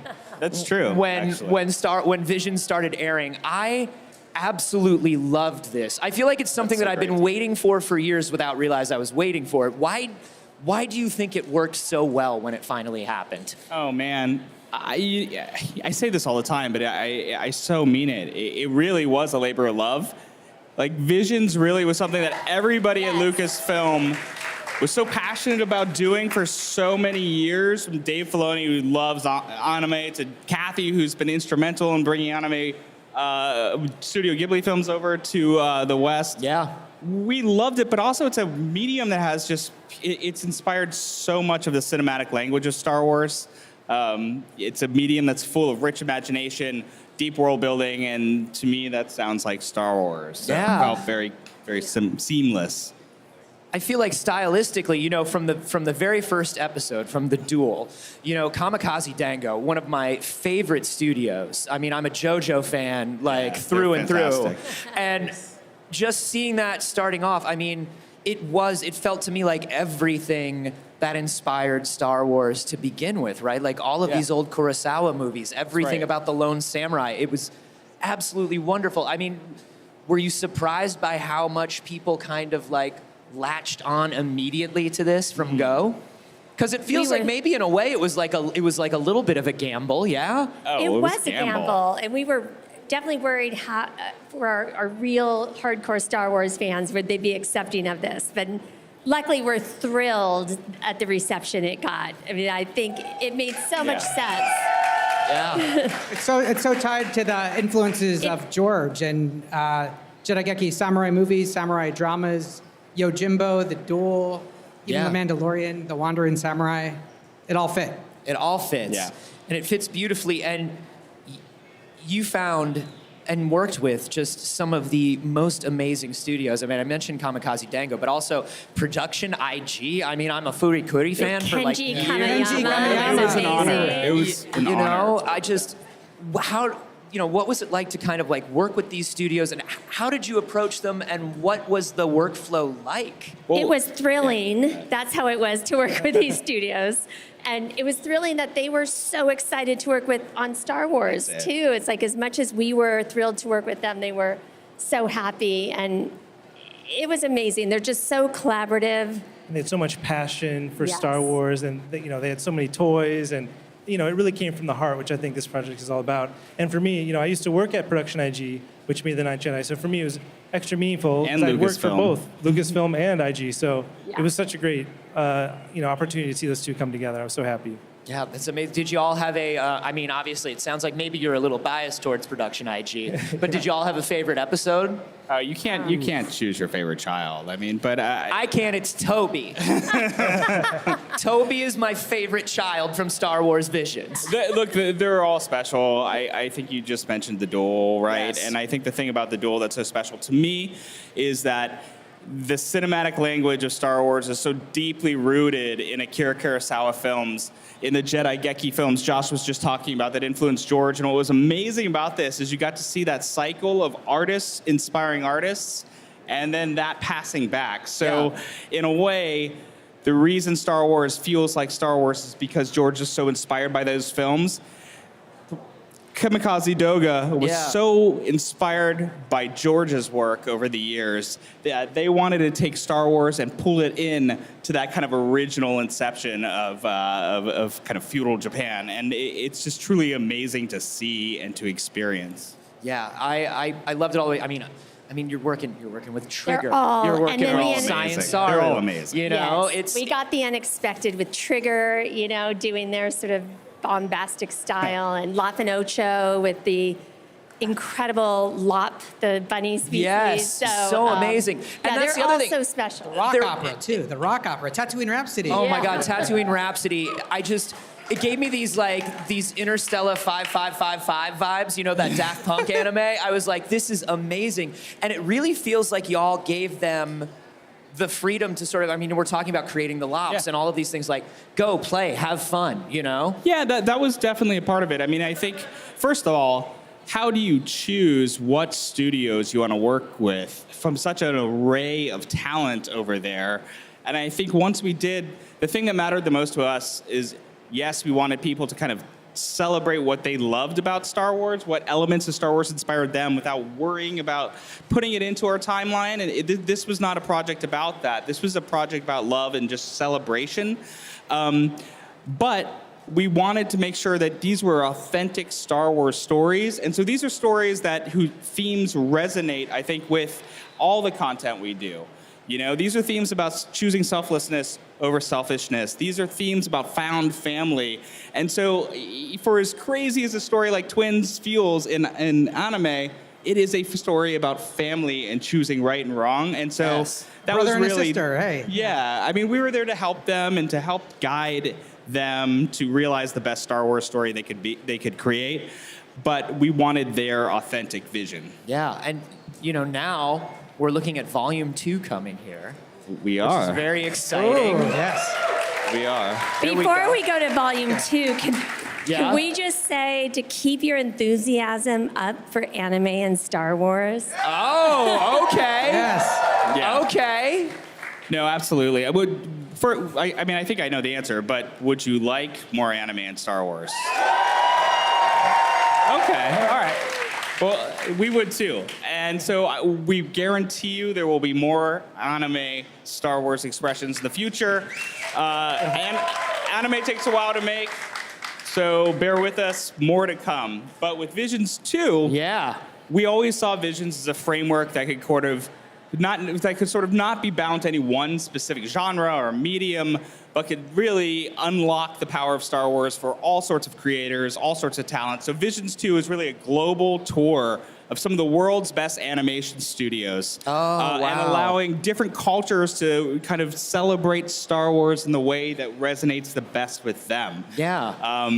Do you guys want to talk about the countries? A global tour. We'll be in Japan again, and South Korea, India, Yes. all over Europe, Ireland, the UK, Spain, and France, and South Africa, Chile. Yes. Wow, that's amazing. It's going to be great. I'm excited to watch Amazing, this as a amazing fan. filmmakers joining us for volume 2. And animation looks and feels so different from every country, and every country puts their own culture and their own ideas of what animation should look like and feel like into this. And so it must be very, very exciting for y'all to be taking a global tour with this one. And Yes, and what their interpretation is of Star Wars Yeah. is also very different from country to country, which is super exciting about this project. Yeah, it's exciting to see where the imagination's going to take these sort of visions, expressions in the years ahead. Yeah. Animation! Yes, let's hear it. Well, y'all, as somebody that absolutely adored Volume 1, I cannot wait for Volume 2. Thank you so much for chatting with us. Oh, thank you. And thank all We're of you so who are excited to fans. have you. Thank you, More thank you, from the thank stage you. here at Star Thank Wars you. Celebration Live coming up in just a moment. Don't go anywhere.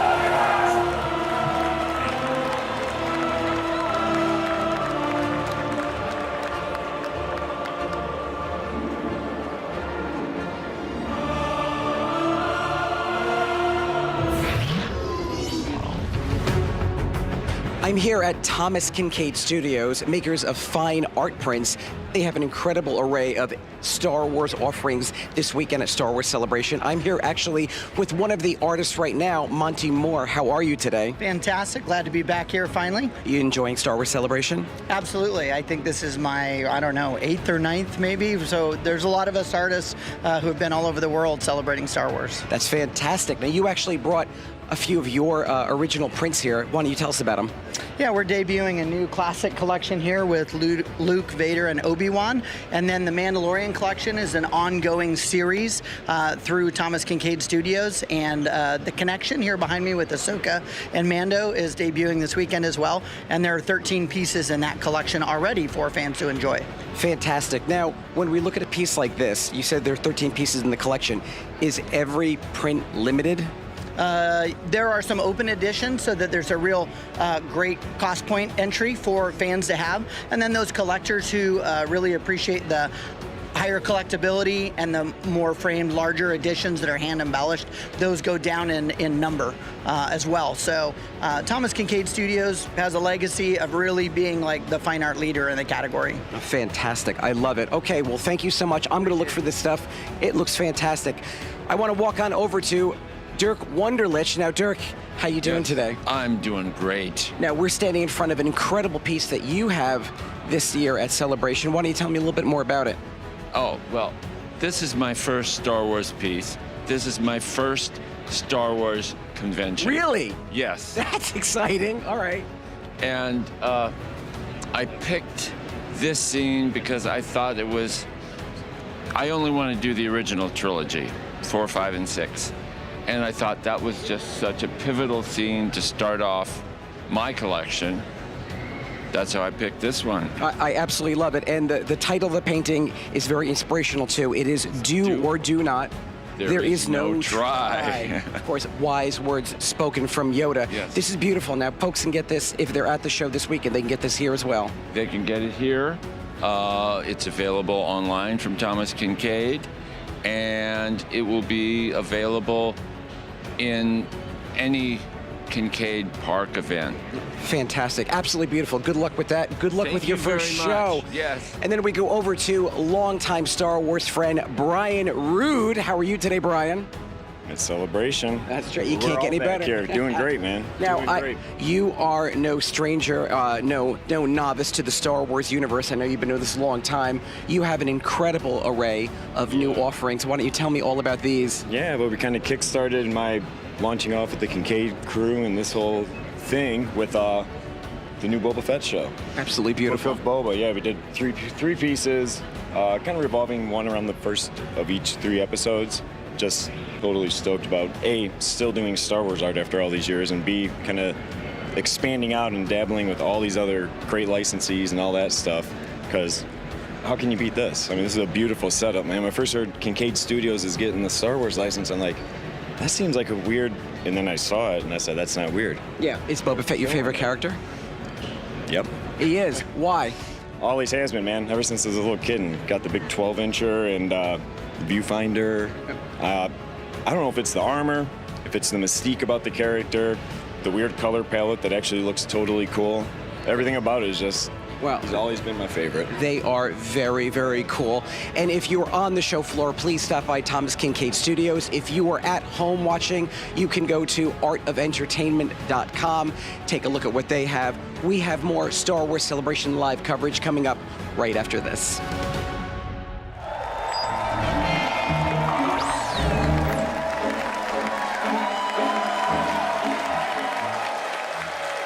The members of the 501st have been leaders in fundraising for various charities. Here now with a very special announcement is Justin Sonfield from the 501st and Amy Finn from the Starlight Foundation. All right, thank you. How y'all doing, Star Wars Celebration? All right, Sunday. So for the past month, the major fan costuming groups have been raising money for an incredible cause, and that is Starlight. We asked everyone on social media to pick a side when you were donating, light side or dark side. At this moment in time, the light side is winning. I had a bet as the leader of the 501st with the leader of the Rebel Legion that if they were ahead when this time came, that I would dress in a Rebel Legion costume. Now, we need to make sure that by the end of the day, the dark side wins. All right, everyone? All right? But at the end of the day, there are no sides. There's one side. All right, one force. And our force we wanted to go behind this year was for Starlight. They do amazing things for kids that need our support. Fan groups across here have always been together to come together and raise awareness for charities. We loved picking Starlight this year, so thank you for allowing us to do that. So, on behalf of the Droid Builders, the Galactic Academy, the 501st Legion, the Rebel Legion, the Mando Mercs, Saber Guild, the Dark Empire. Did I get everybody? Yes, I got everybody. Yes. We would like to present the check of where we are right now to Starlight for $30,000 that we have raised. We will keep raising money until the end of the month. So thank you, thank you, thank you. Amy. I just want to say a huge thank you to the 501st Legion for their incredible generosity and working together, light side and dark side and Starlight, to deliver so much happiness to sick kids all across the galaxy. On behalf of Starlight and the kids and the families and the hospitals we serve, thank you from the bottom of our hearts, truly. Thank you, everybody.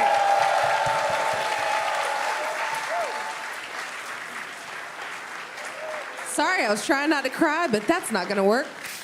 So what an awesome moment. Thank you so much for all that both of your organizations have done, and we will be back with more from Star Wars Celebration Live in just a moment.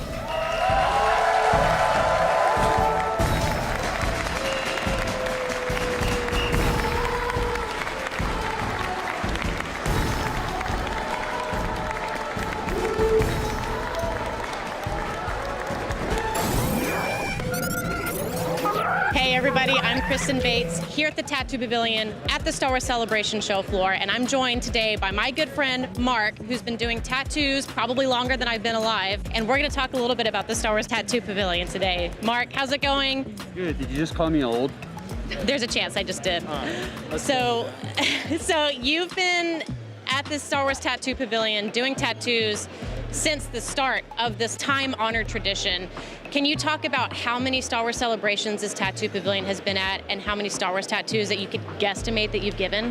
I created Ink Fusion 15 years ago, and then it was shortly after the first C2E2 year, so I think it was 11 years ago. We started with Star Wars Celebration Orlando, and then we've been consistent ever since, coming back.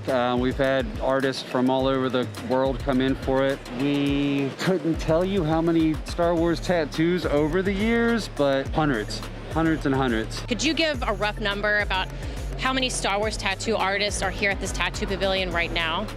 We've got 29 artists here. We've got one from Italy, one from Canada, 3 from Scotland, to a bunch of artists from in the States as well. All of this talk about Star Wars tattoos at the Tattoo Pavilion makes me buzz a little bit with excitement. So let's head over to Mike Bianco's tattoo area so I can get my very own permanent piece of Star Wars tattooed on my body.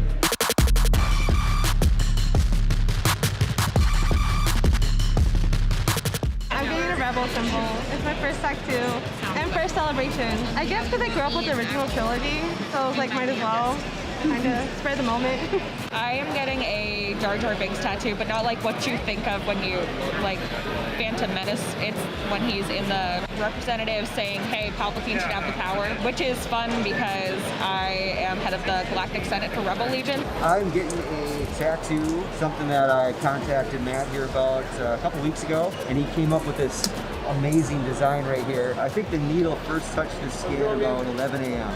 Oh, wow. And it's, what is it, 4:30 now? Something like that, yeah. Yeah, it's been a marathon. I'm having a flash tattoo done with It's No Moon for Star Wars. It had been a thought process that I'd wanted to do in the past. I'd had it in my plan already, but I saw flash tattoo here with this gentleman and was like, let's run with it. So if you're wondering what we're getting done here today, I am getting the Japor snippet that Anakin gave to Padme in Episode 1, The Phantom Menace, as well as the flowers that were in Padme's hair in her funeral procession in Revenge of the Sith.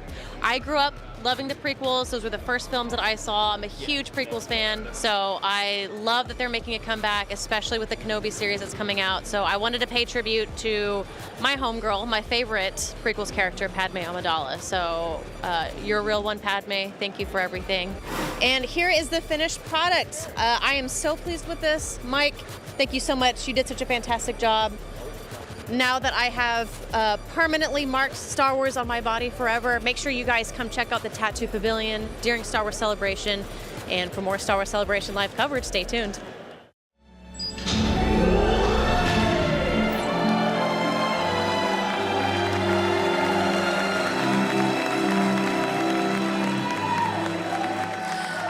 One of our next guests spent his days impersonating Star Wars characters while playing the RPG with his friends. Fast forward, and he's playing them for real on television and in film. The other started his Star Wars journey with a mission to bring Stinky the Hutt back to Jabba, which ballooned into years of adventures. They go by many names: Darth Maul, Palpatine, Starkiller, Annie, Sky Guy, Vader, but we call them Sam Witwer and Matt Lanter.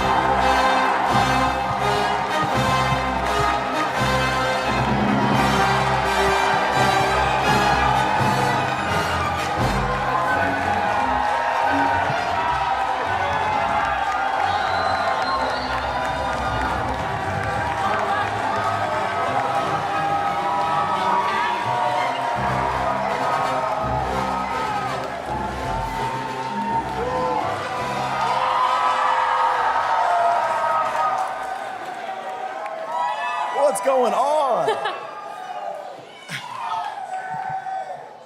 Hey guys. So how's your celebration going so far? Yeah. Woo. Wow.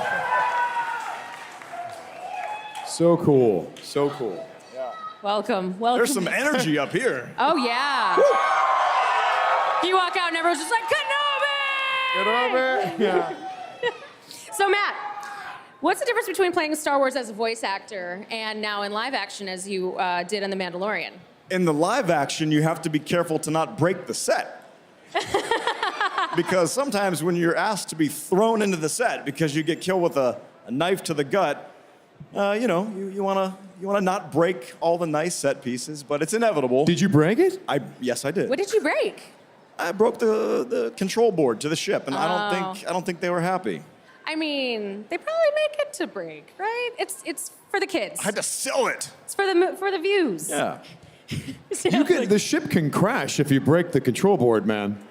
Well, I had just activated an entire distress beacon, so it was going to be war anyway. So you're going to be fine, no matter. Yeah. Yeah. See, and here you come taking it very seriously because, that's Sam, true. you're such a huge Star Wars fan. What are you most excited about this weekend? What am I most excited about? Yeah. Everything. Everything. No, I mean, because we've been around it for so long, and you tend to get very focused on whatever it is that you're doing, and then what happens is they go, oh, I don't know, you should go see the Mandalorian experience or something, and you're like, okay, well, I've seen this stuff before, I've seen it on TV, I've visited the set, but then you go and you're overwhelmed and you're in that universe and there's a part of your brain that is utterly and totally convinced it's all real, because it is. I mean, and it never gets old. Like, you're like, oh, yeah, okay, I've seen banthas before. I'm just like, no, it's huge. What's a it's real. bantha? It's right there. To see Grogu. Yeah. To see Grogu right there using the Force. Like, Oh my that's gosh, pretty cool. yeah. No, that's Grogu in the Starfighter. That's really Grogu. So cool. And they And played he's this. not signing any autographs. Grogu signed no autographs. What a diva. Ugh. I know, we were trying to get him out on the stage, and he's like, wasn't I'm a having little it. busy. Yeah. We Maybe gotta- 2024. Yeah. Fingers maybe. crossed. Yeah. Fingers crossed. So Matt, how is it coming back to the role of Anakin for so long? Yeah, thanks. Oh, man. I love the character of Anakin. It's such a complex, woo. Yeah. Thanks, man. Anakin is such a complex character. It's just fun to dive into. I feel so bad for the guy. Yeah. He's from the very get-go, he's manipulated, and I love that he gets his final redemption story. But getting to come back for Tales of the Jedi. I think there's a little bit of Anakin in there. So exciting. So, More Lucasfilm animation is always a good thing. have I met Hayden? I have. He's a fantastic dude. Yeah, tell me what it's like for you guys coming into, an event like this and getting together with the other cast members that are, playing these characters in different media and kind of, bouncing ideas off of each other and sharing your fandom. Well, coming to Celebration and seeing everyone is always a really happy reunion because we all get along. I mean, and across shows, we all get along. Yeah, no one's a jerk. Yeah, and I'm a real jerk. And Yeah, yet you're we all probably get the along. worst one. Yeah, no. Yeah. I threaten my way into many friendships. Yeah. But it's wonderful. I mean, you just get to know so many people. I mean, for me, it's been 15 years, and every year I'm doing something for Lucasfilm somewhere. Yeah. And so that's awesome. And I'm wandering around the halls. Oh, hey, Doug Chang, hi. It's really crazy, All of us, the entire time we were recording Clone Wars, thanks, man. and Sam's great at this. Sam just loves Star Wars, but all of us making it truly are fans too. We would nerd out with Dave, and just today, I was talking to Tracy Canobio back there. We were geeking out about Anakin, since we're talking about Anakin. Tracy geeking out about Anakin? And shocker. Right? Yeah, favorite Weird. character. And we were just talking about at what exact point is Anakin Darth Vader? Because it's sort of arguable. There's different, it's just a blurry area. Well, I have a question now. What point is Anakin Darth Vader, Yeah, man? what did you land on? Is it when he's got Sith eyes? Is it when he, kills the younglings? Is it when he cuts the arm off? I don't know. Let's just let everyone unanimously yell out your answer. 1, 2, 3. 1, 2, 3. Nailed it. Yes, you got it. This is. And not just the men, but the women and the children. Right? All right, speaking of a mad descent into the dark side, Sam, what makes a good dark side voice? What's a good dark side voice? Yeah.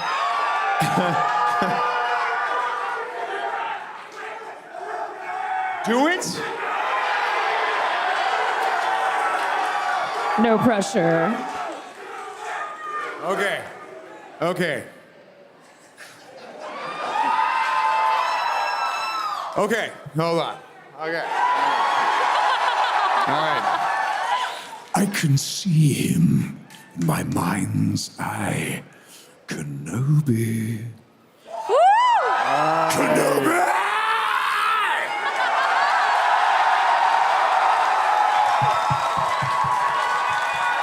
Very good.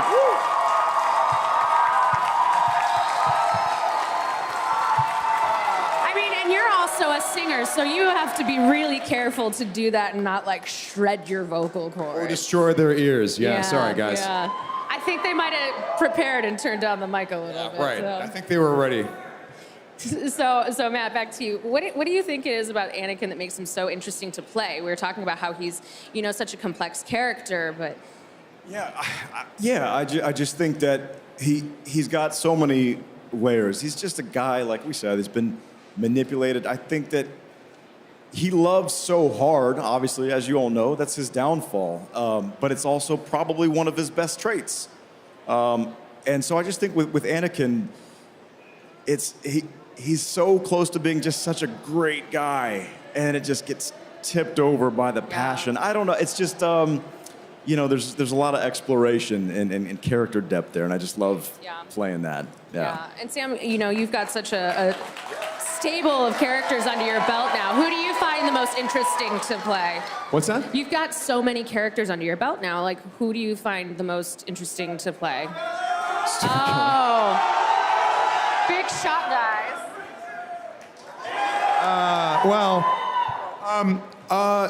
I can't pick a favorite because I'm a big Star Wars fan. So whether it's Starkiller or the Son of Mortis or Maul or EV-99, I don't know if you guys know that I did EV-99.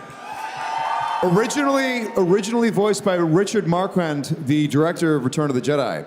And we actually got like super nerdy. I'm like, okay, now wait a second. What I'll do is I'll say the lines from Jedi and then say the lines from Book of Boba to make sure that it's the right cadence. So I'm like, new acquisitions. What is that, a rat? Trying to get the EV-99, who, I don't know, somehow EV-99 is like, he's torturing droids in Return of the Jedi, and now he works in the kitchen. Maybe I mean, everyone's ready for a career change at some point. Yeah. So, that's a good arc. It's a great arc. I'm into that character growth. Yeah.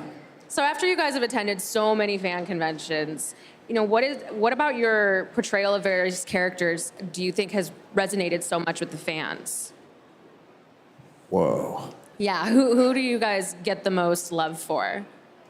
I think that when it comes to Anakin, people see themselves in Anakin because I think everybody's got a little good and bad in them. I think we all want to be good, but things tempt us, and we make mistakes.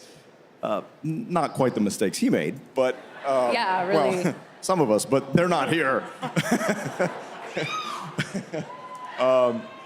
But I just think it's a relatable character, and I think that's what's cool about Star Wars is that it's a story of good and evil, and I think it's just a relatable thing.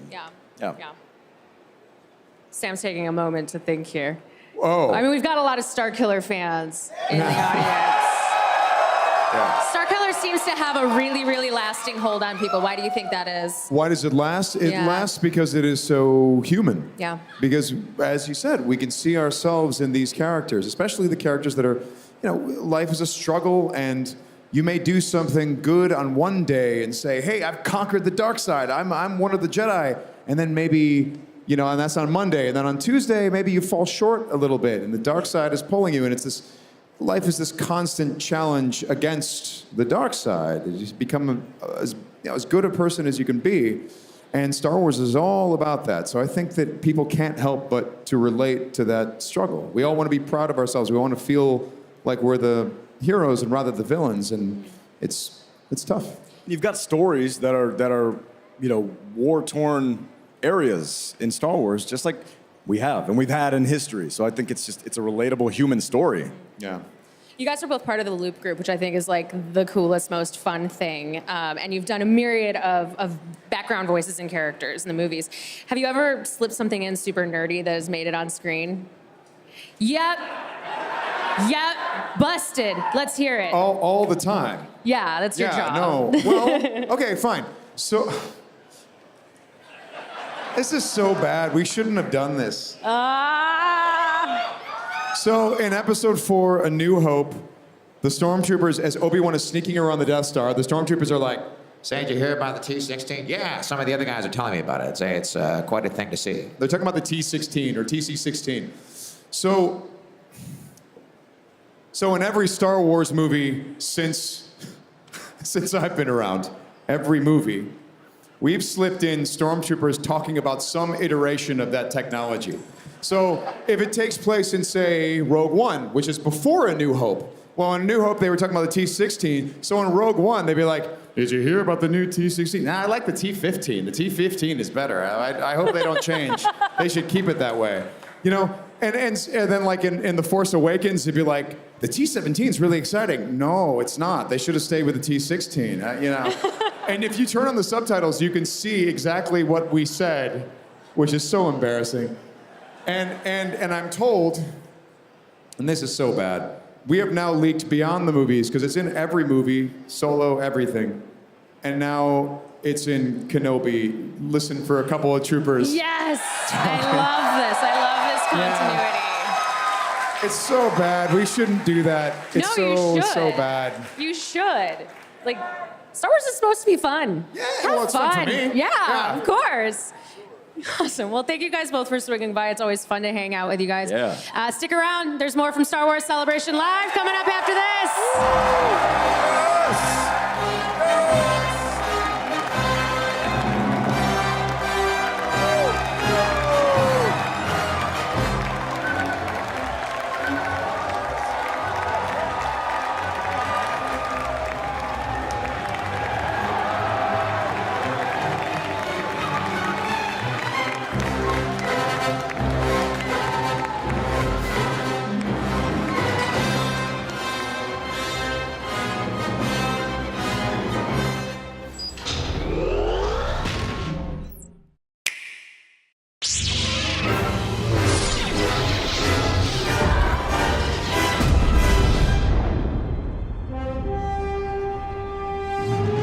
These Sith, they seek the death of all Jedi. We cannot hope to triumph against them alone. In the end, I fear it may not be enough. You know not what path you walk, Jedi. She is no Jedi. You felt it. She has lost herself. In you, we saw a wound in the Force. In you, we saw the end of the Force. And now, they shall see what you have become.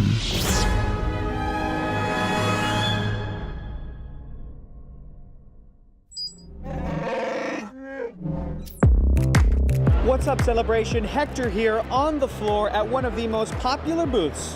The one that every collector knows all about. I'm talking about the Fig Pins, you guys. I'm here with Amato. We're about to talk about this awesome Celebration exclusive stuff. But before we do that, Amato, what is your official title at Fig Pin? I'm a co-founder and chief product officer at Fig Pin. So that we can thank you for all of this. I've done a lot of this. Yeah, Wow. I've literally built this booth. Dude, Yeah. congratulations. Thank you. And Thank you. also, I heard it's your first Star Wars Celebration. Absolutely. Welcome. Mine too, dude. Welcome. We did it. It's been amazing. It's been amazing. We are, a lot of us are originally Star Wars fans, and for us to be able to be here with Fig Pin to celebrate and to just see the fandom here has been absolutely amazing. So I know that people right now watching at home are massive fig pin collectors. You guys are everywhere. You guys have got everything, but Star Wars is some of the best stuff that you have, and you brought special things just for Star Wars Celebration. Let's talk about some of this stuff. Yeah, man. absolutely. What we wanted to do when we developed the exclusives for the show is try to hit all the fandoms in the Lucasfilm universe. Yes.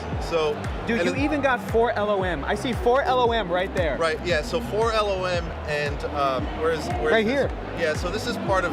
This is kind of a secret, but I'll tell everyone. This is part of a bounty hunter set that we're building, where we're going to have all 6 bounty hunters.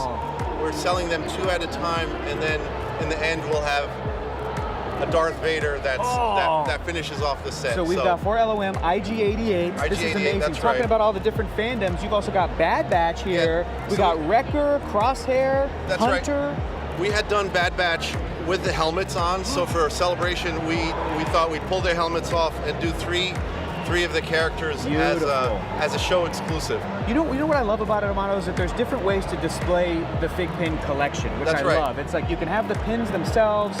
In the packaging is so beautiful. Look at this Aura Singh. Yeah. I love this. The art on the back. Absolutely. You know, one of the things that we've done is every fig pin has this kickstand, so it'll actually allow you to stand up your pin. Whoa. But if it's a pin that can't stand, obviously like BB-8, well, he can stand, but yeah, right. he has a little stand that lets him stand up, that's amazing. and that's what the name fig pin comes from, is a figure pin. Yeah. So they're little figures that you could stand up, and we go beyond pins. It's really more of a collectible, and like you're saying, it's about the case. It's about how it's displayed.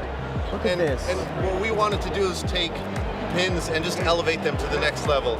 And I think we've done that in the kind of art that we create, in how they're displayed, and then lastly in how collectors engage with the pins after they purchase it. Yeah. Every single pin that we manufacture has a unique alphanumeric serial number laser engraved on the back. What? So if you download the FigPin app and unlock your FigPin in the app, it's in your app. The pin is now in your app, and the app's going to show you all kinds of manufacturing attributes. What edition the pin is, how many were run in that edition, and what number yours is in that production run. And you can see your whole collection in the app, You can put your entire collection in the app. Really, no other manufacturer does this, where we tell people exactly how many pieces we've made, what number yours is in the run. Yeah. But that's really just the beginning of the app experience, because as you start engaging with your collection, you start earning more points. Smart. So the more points you have, the more what we call FigPin power that you get in the app. And what you do with all this FigPin power is you actually can buy super rare exclusive pins that are available only in the app. I don't know. So Amato, do you have the most fig pin power out of anybody on the planet? I don't actually. My collection's very, very modest. Okay. But sure, Amato, sure. All right. We have some collectors out there that have a huge amount of pins. I want to keep showing these off. You've got this amazing Dark Trooper here, a Boba Fett, a Yoda. Talk about some of these other pieces here. This is so great. Absolutely. Let me talk about this one. As you can see, fig pins have numbers. Yeah. So Crosshair is number 793. So when we came to 501, I was like, guys, we have to do a Stormtrooper. Yeah, like how cool would it be if Figpin 501 was a Stormtrooper? Beautiful. That's what we have here. And look, I love the way that the Dark Trooper is displayed with the card in the back. Yeah. This is the backer card, and it'll give you all the information on the pin in the back. Amazing. And then talk about this little Yoda. I love the Clone Wars style. Look at that. The artistry is amazing. The gold and white technique is one that we save for rare limited edition pins. So this is one of 1,500 pieces made, never to be made again. What? And then if you go to figpin.com, you'll be able to see like a full color version of Yoda that you could buy on .com and eventually in places like Target and Walmart and GameStop. Yeah. So all of this is available at Star Wars Celebration here at the booth. This is, the Star Wars Celebration exclusives are right here at this booth. Are you guys selling out? This is crazy. We are selling a lot of them. We have daily allotments for for each day of the event. And at the end of each day, we'll have a few left over here and there, but we expect to sell out of everything. Guys, they're going to be here for the rest of Saturday as well as Sunday. This is perfect because I, as a collector, I love figures, I love pins, and I've always been so annoyed that they're separate, and now they're together. Here it is. Amato, thank you so much for talking to us, man. My pleasure. We so appreciate it, guys. We got more Star Wars Celebration Live coming up right after this. Don't go anywhere.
Star Wars Celebration, welcome to closing ceremonies. Have you guys had a good time this weekend or what?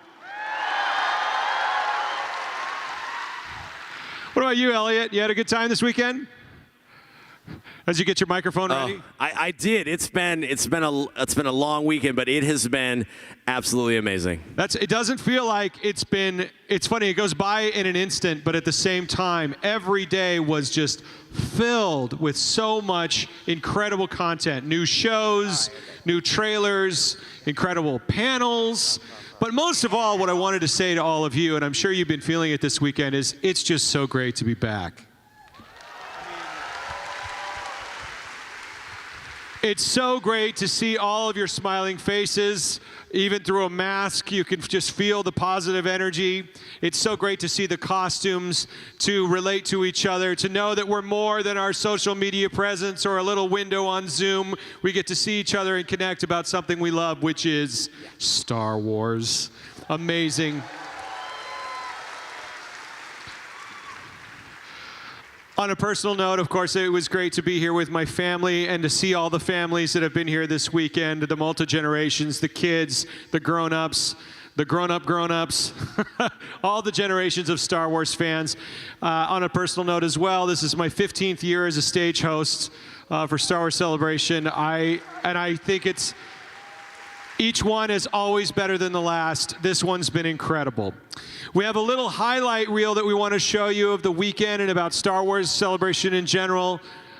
This is something that always gets me emotionally because it's always so bittersweet. I'm so tired at the end of this weekend, but I just want it to seemingly go on forever. And I feel like that's really the spirit of this next piece. Let's check this out. This is new from Lucasfilm this morning.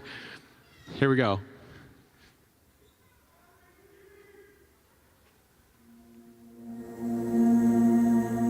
This fandom is like a community. Maybe more like a family.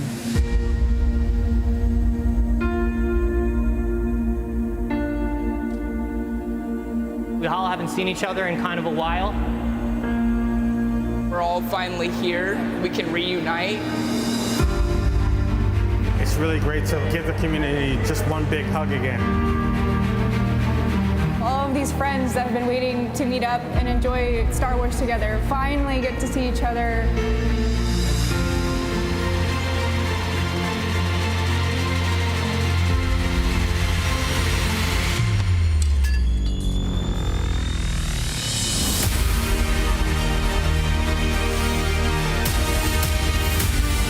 Our long-awaited meeting has come at last. You don't really realize that this part of your life is missing until it's gone. Just to see smiling faces and being able to celebrate together is super exciting. I see people from across the floor and we just start running up towards each other.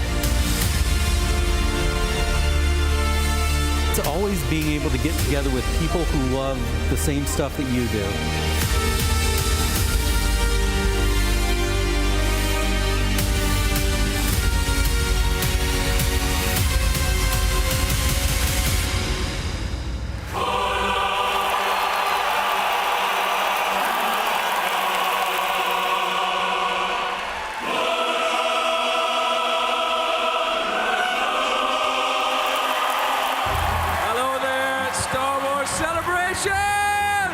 We are back. It's been 3 years that we've been waiting to see you all again. It was a pretty incredible honor to get to tell a new story with these characters at this point in their lives. I don't know how I finessed this, but I'm really happy to be here with you. I cosplay Reva because I fell in love with Moses Ingram, and seeing her in an Inquisitor and a person of color, it's really meaningful for me. We'd like you all to come back here tonight to watch episode 1 and episode 2 with us on this screen before anybody else has seen it in the world. Just before we start, I'd like to say, may the force be with you always. I'm so surprised that we were able to see it. Like, I was just expecting like a sneak little peek. It was pretty amazing. Yep. Yeah, they did not start slow on this one. No.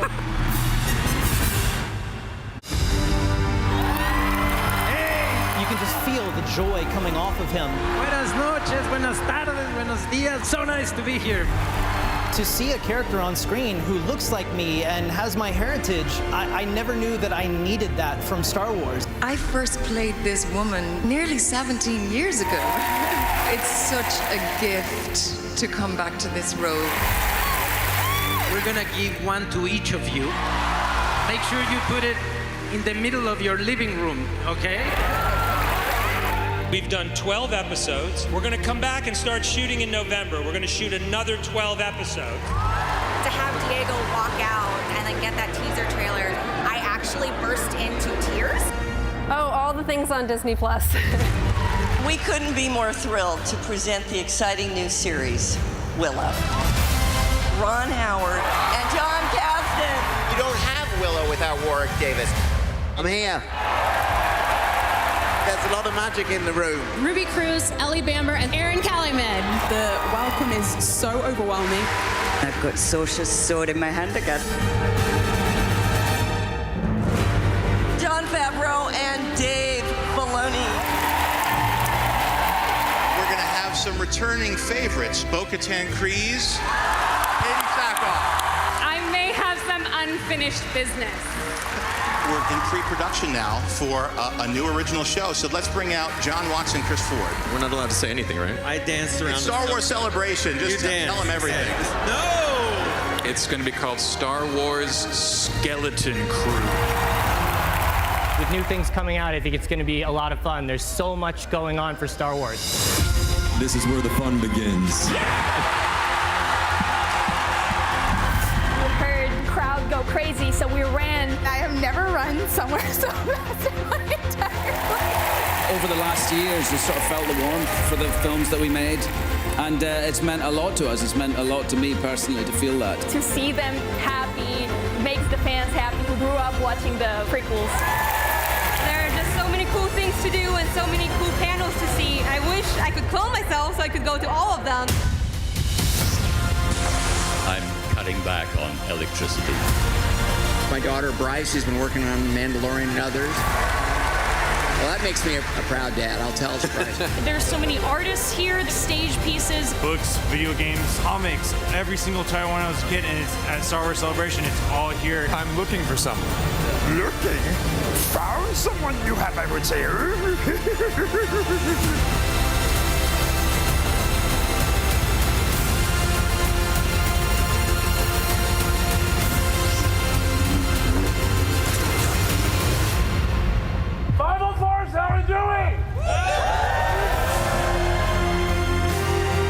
My favorite part about being involved in the Star Wars universe is the fans.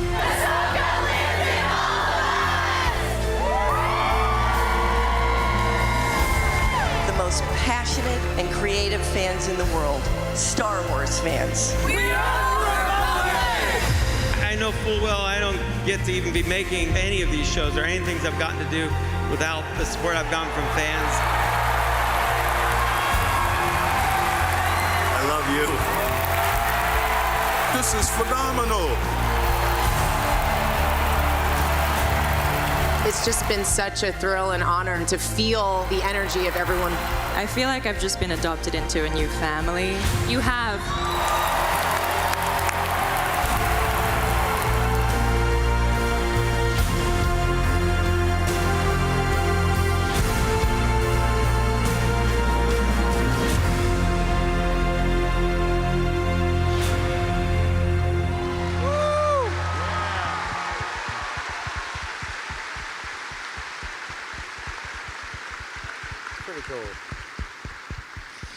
Wow.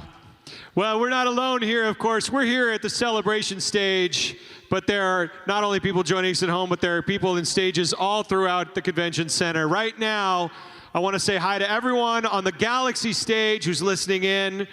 Say hello to them. I want to check in with our friend, my good friend and co-host, Amy Ratcliffe. Amy, how's it going? Tell us a little bit about the Galaxy stage.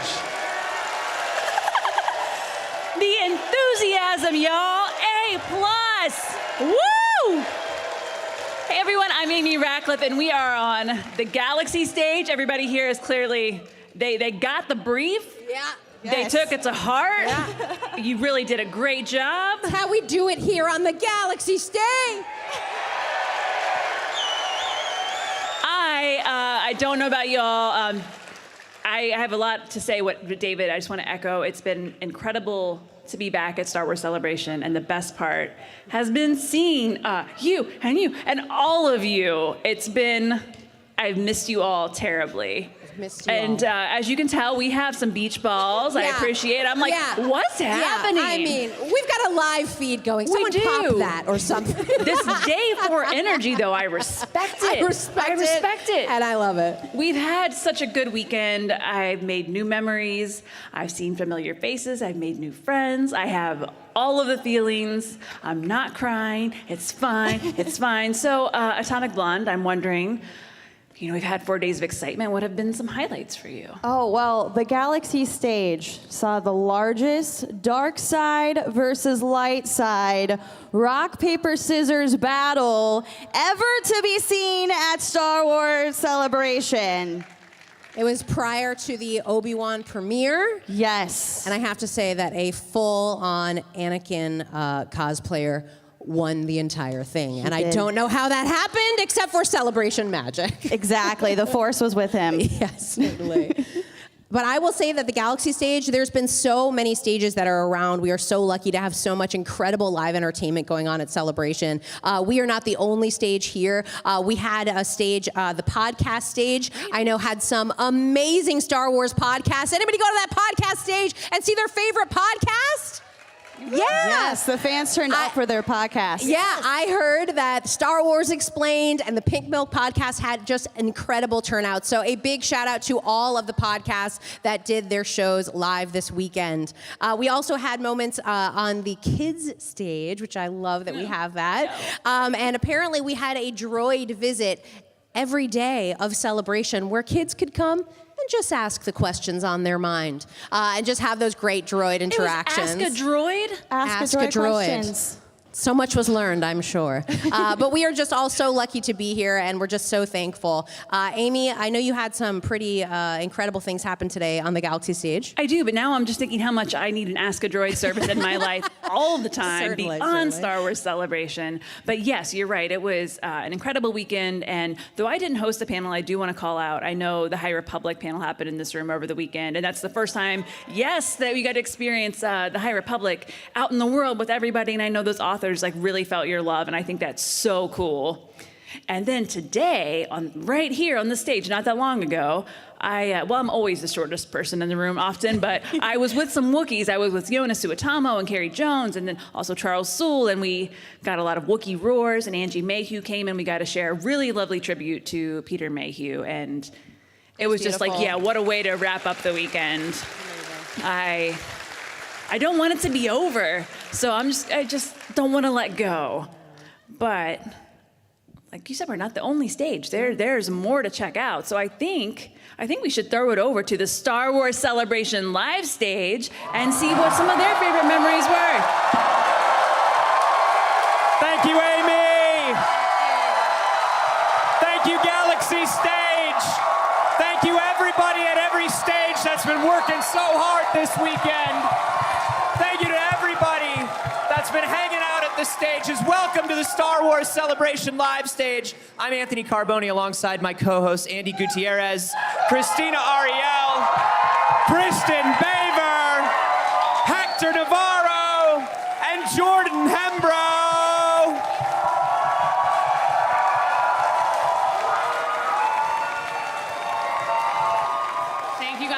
For the last 4 days, we've been out here in the middle of the action on the show floor, streaming panels, revealing never-before-seen exclusives, and having just a few big-name guests stop by the stage. And it was all broadcast live around the world, so Star Wars fans across the galaxy could feel like they were part of the action right here in Anaheim. Woo! We hit the show floor, chatted with the incredible cosplayers, visited the booths, talked to the fans about what they were excited for, and so much more. And let's not forget about all the incredible guests we had on this stage. Yeah, we had the cast and crews of Obi-Wan, The Mandalorian, Willow, The Bad Batch, The Book of Boba Fett, and so many more were on our stage, mixing it up with the rowdy crowd of fans surrounding us. All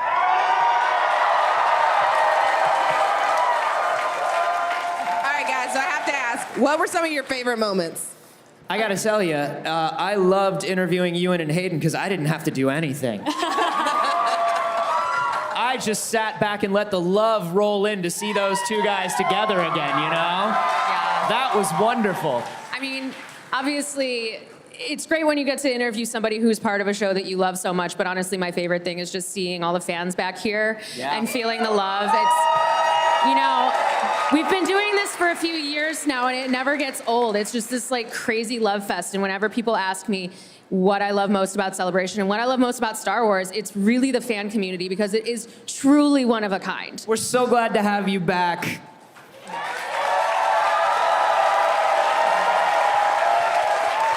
What about you guys? It was being out on the floors, and you know, as you said, we have the greatest fan community in the world, and the passion is there. And I think what it was, after 3 long years of no one seeing each other and everybody having that longing to be with each other again, it was incredible to be with everyone. We all took a collective sigh of relief, gave each other a big hug, and we all talked Star Wars. There's nothing better. There is nothing better in this world. This is my first Star Wars Celebration. I want to say, I mean, like, I feel like we all know that the fans of Star Wars are the greatest fans in the world. I just want to report to all of you guys, this is my first time working with Lucasfilm, and these amazing people who I know are fans, and I just want to shout out every single person who's working behind the scenes, camera people, our audio people, all of the producers, because here's the thing. They all love Star Wars so much. Yeah. They're fans. They're fans. They're us. It was amazing. To Best crew in the galaxy. Yeah. Best crew in the galaxy right here. I love them. Yes! Oh my gosh. We love you too. I love you too, fellow citizen. This has truly been a celebration to remember, and we want to thank each and every one of the Star Wars fans across the galaxy for being part of what I think is the best Star Wars celebration ever. It has been so wonderful to be back. Let's go check in with the folks over on the celebration stage. All right, we're back. Yeah. Give it up for StarWars.com and the Galaxy stage and all the other amazing stages. Yeah, lightsabers in the air. Look at that. Oh, it's so beautiful. Oh, that's cool. That one's really great. So we saw a lot of amazing stuff here, you guys. Over the weekend, we saw some really amazing panels. We saw it in that highlight reel. Yep. Nick, you want to start with you? What did you see? I was in and out. I was in some of the other stages. You guys have been here the entire weekend, have seen some amazing things. Some of your favorites? I mean, everything that happened in this room was absolutely amazing. Everything, from the interactions with the fans to the people that came out to John Williams, everything. It was really intense. I think the Southern hospitality. This is my first Star Wars celebration too, and I'm from the South, so this the your first Southern one? California hospitality has been on point. I appreciate all y'all making me feel welcome, whether you're from Southern California or not. I appreciate all of you guys. And it basically, it's exactly Elliot was telling me, you're going to love these people, you're going to love these people, you're going to love these people. And he was right, except that one guy. And but he's left already, I think. I don't think he's in here right now. But I was worried it was me. That's great. Well, what about you, Elliot? What are some of the amazing things that you saw here on the celebration stage? We got to have a lot of fun, and we got to play a lot of games with the folks in the stage. So we gave away some free stuff. We had some amazing moments, but we all at least made one new friend, right? Yes.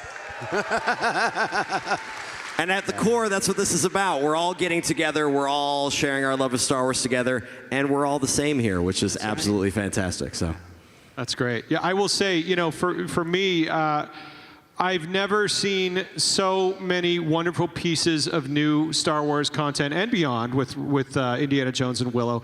I've never seen so much amazing new stuff come out of Lucasfilm. I'm a huge fan of the company, as I know I said in the last panel. I follow Lucasfilm like I follow my favorite sports team, and I work there. You know, it is something that I absolutely am passionate about and I absolutely love. And this weekend we had, of course, the celebration of the 20th anniversary of Attack of the Clones. Really incredible. The stars on stage were incredible. We had The Mandalorian Season 3, and we got to see a little sneak peek of Ahsoka. Correct. Mandalorian Season 3. Andor, we saw a trailer for Andor, Tony Gilroy and his announcements. Ian McDermott joined us on stage. Ian McDermott was here. Doing, I think, a pretty good George Lucas impression from what I heard. It was real good. Wow. Amazing. And of course, we had the world premiere of a little series called Obi-Wan Kenobi.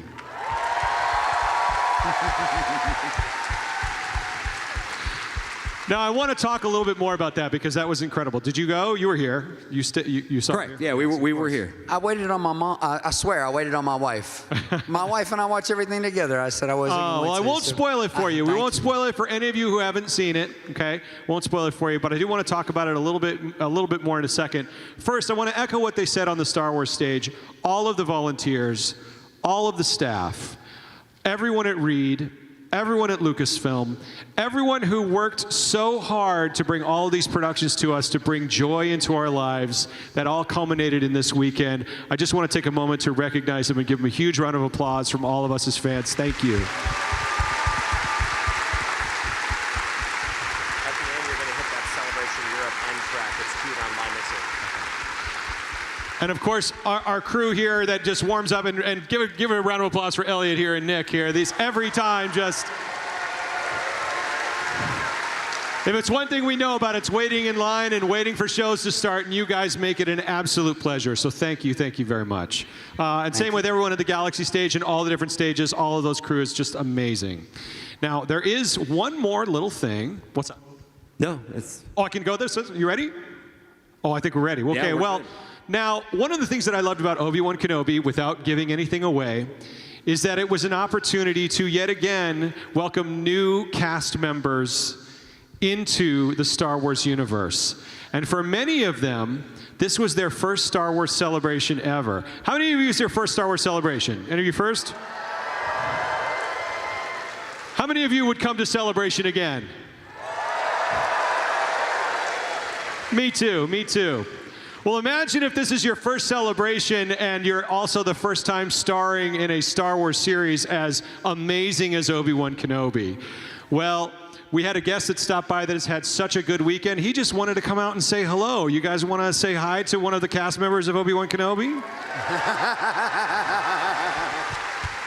In his first appearance in a Star Wars series and his first Star Wars celebration, we have the Grand Inquisitor himself, Rupert Friend. He's right back here. Come on out, Rupert.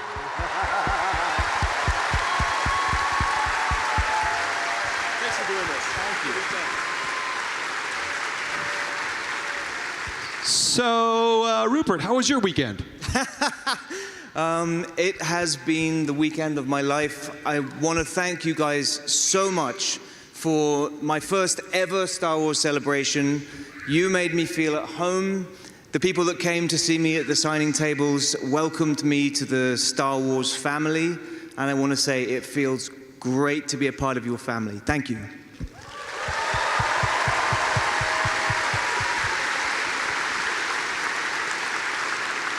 How did it feel the first time you were on set and you were in the makeup and you had the lightsaber and everything? I mean, what was that? That just must have been an incredible rush of adrenaline for you. Yeah, it is. It's like you feel a sort of power surging through you. You know, you've got this incredible legacy of this world that you're marching through. And yeah, again, I thank you for letting me bring your Grand Inquisitor to life. Rupert Friend, yeah, the Grand Inquisitor.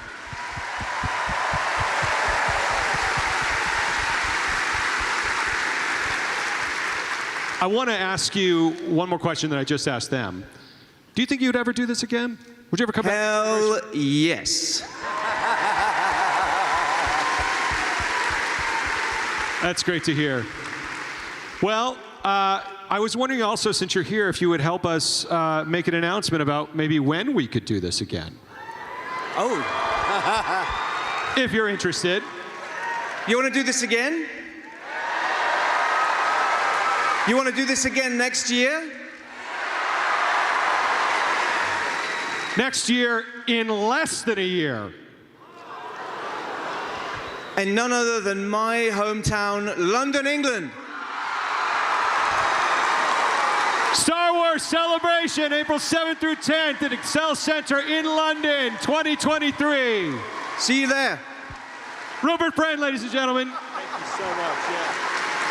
And for all of you, we love you. We love Star Wars. Thank you so much. This has been a weekend for the history books. And may the Force be with you.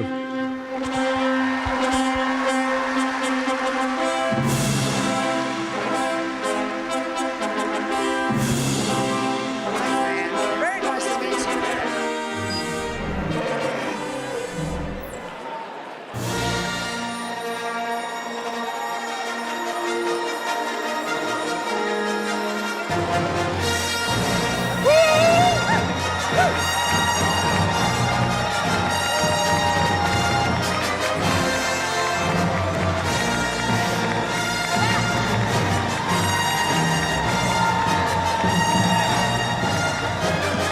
Hello again. Wasn't that fun? What an incredible closing ceremony. There are so many great memories. And I cannot wait to do it all over again in London in 2023. So guys, we have had the best time all weekend long, and we want to give a big, massive, massive thank you to everyone who made this possible. Our amazing camera crew out there, they've been working tirelessly to make sure you wouldn't miss a moment of celebration. Yeah. Also want to thank both the German builders and Tom Spina for their props to fill out our set.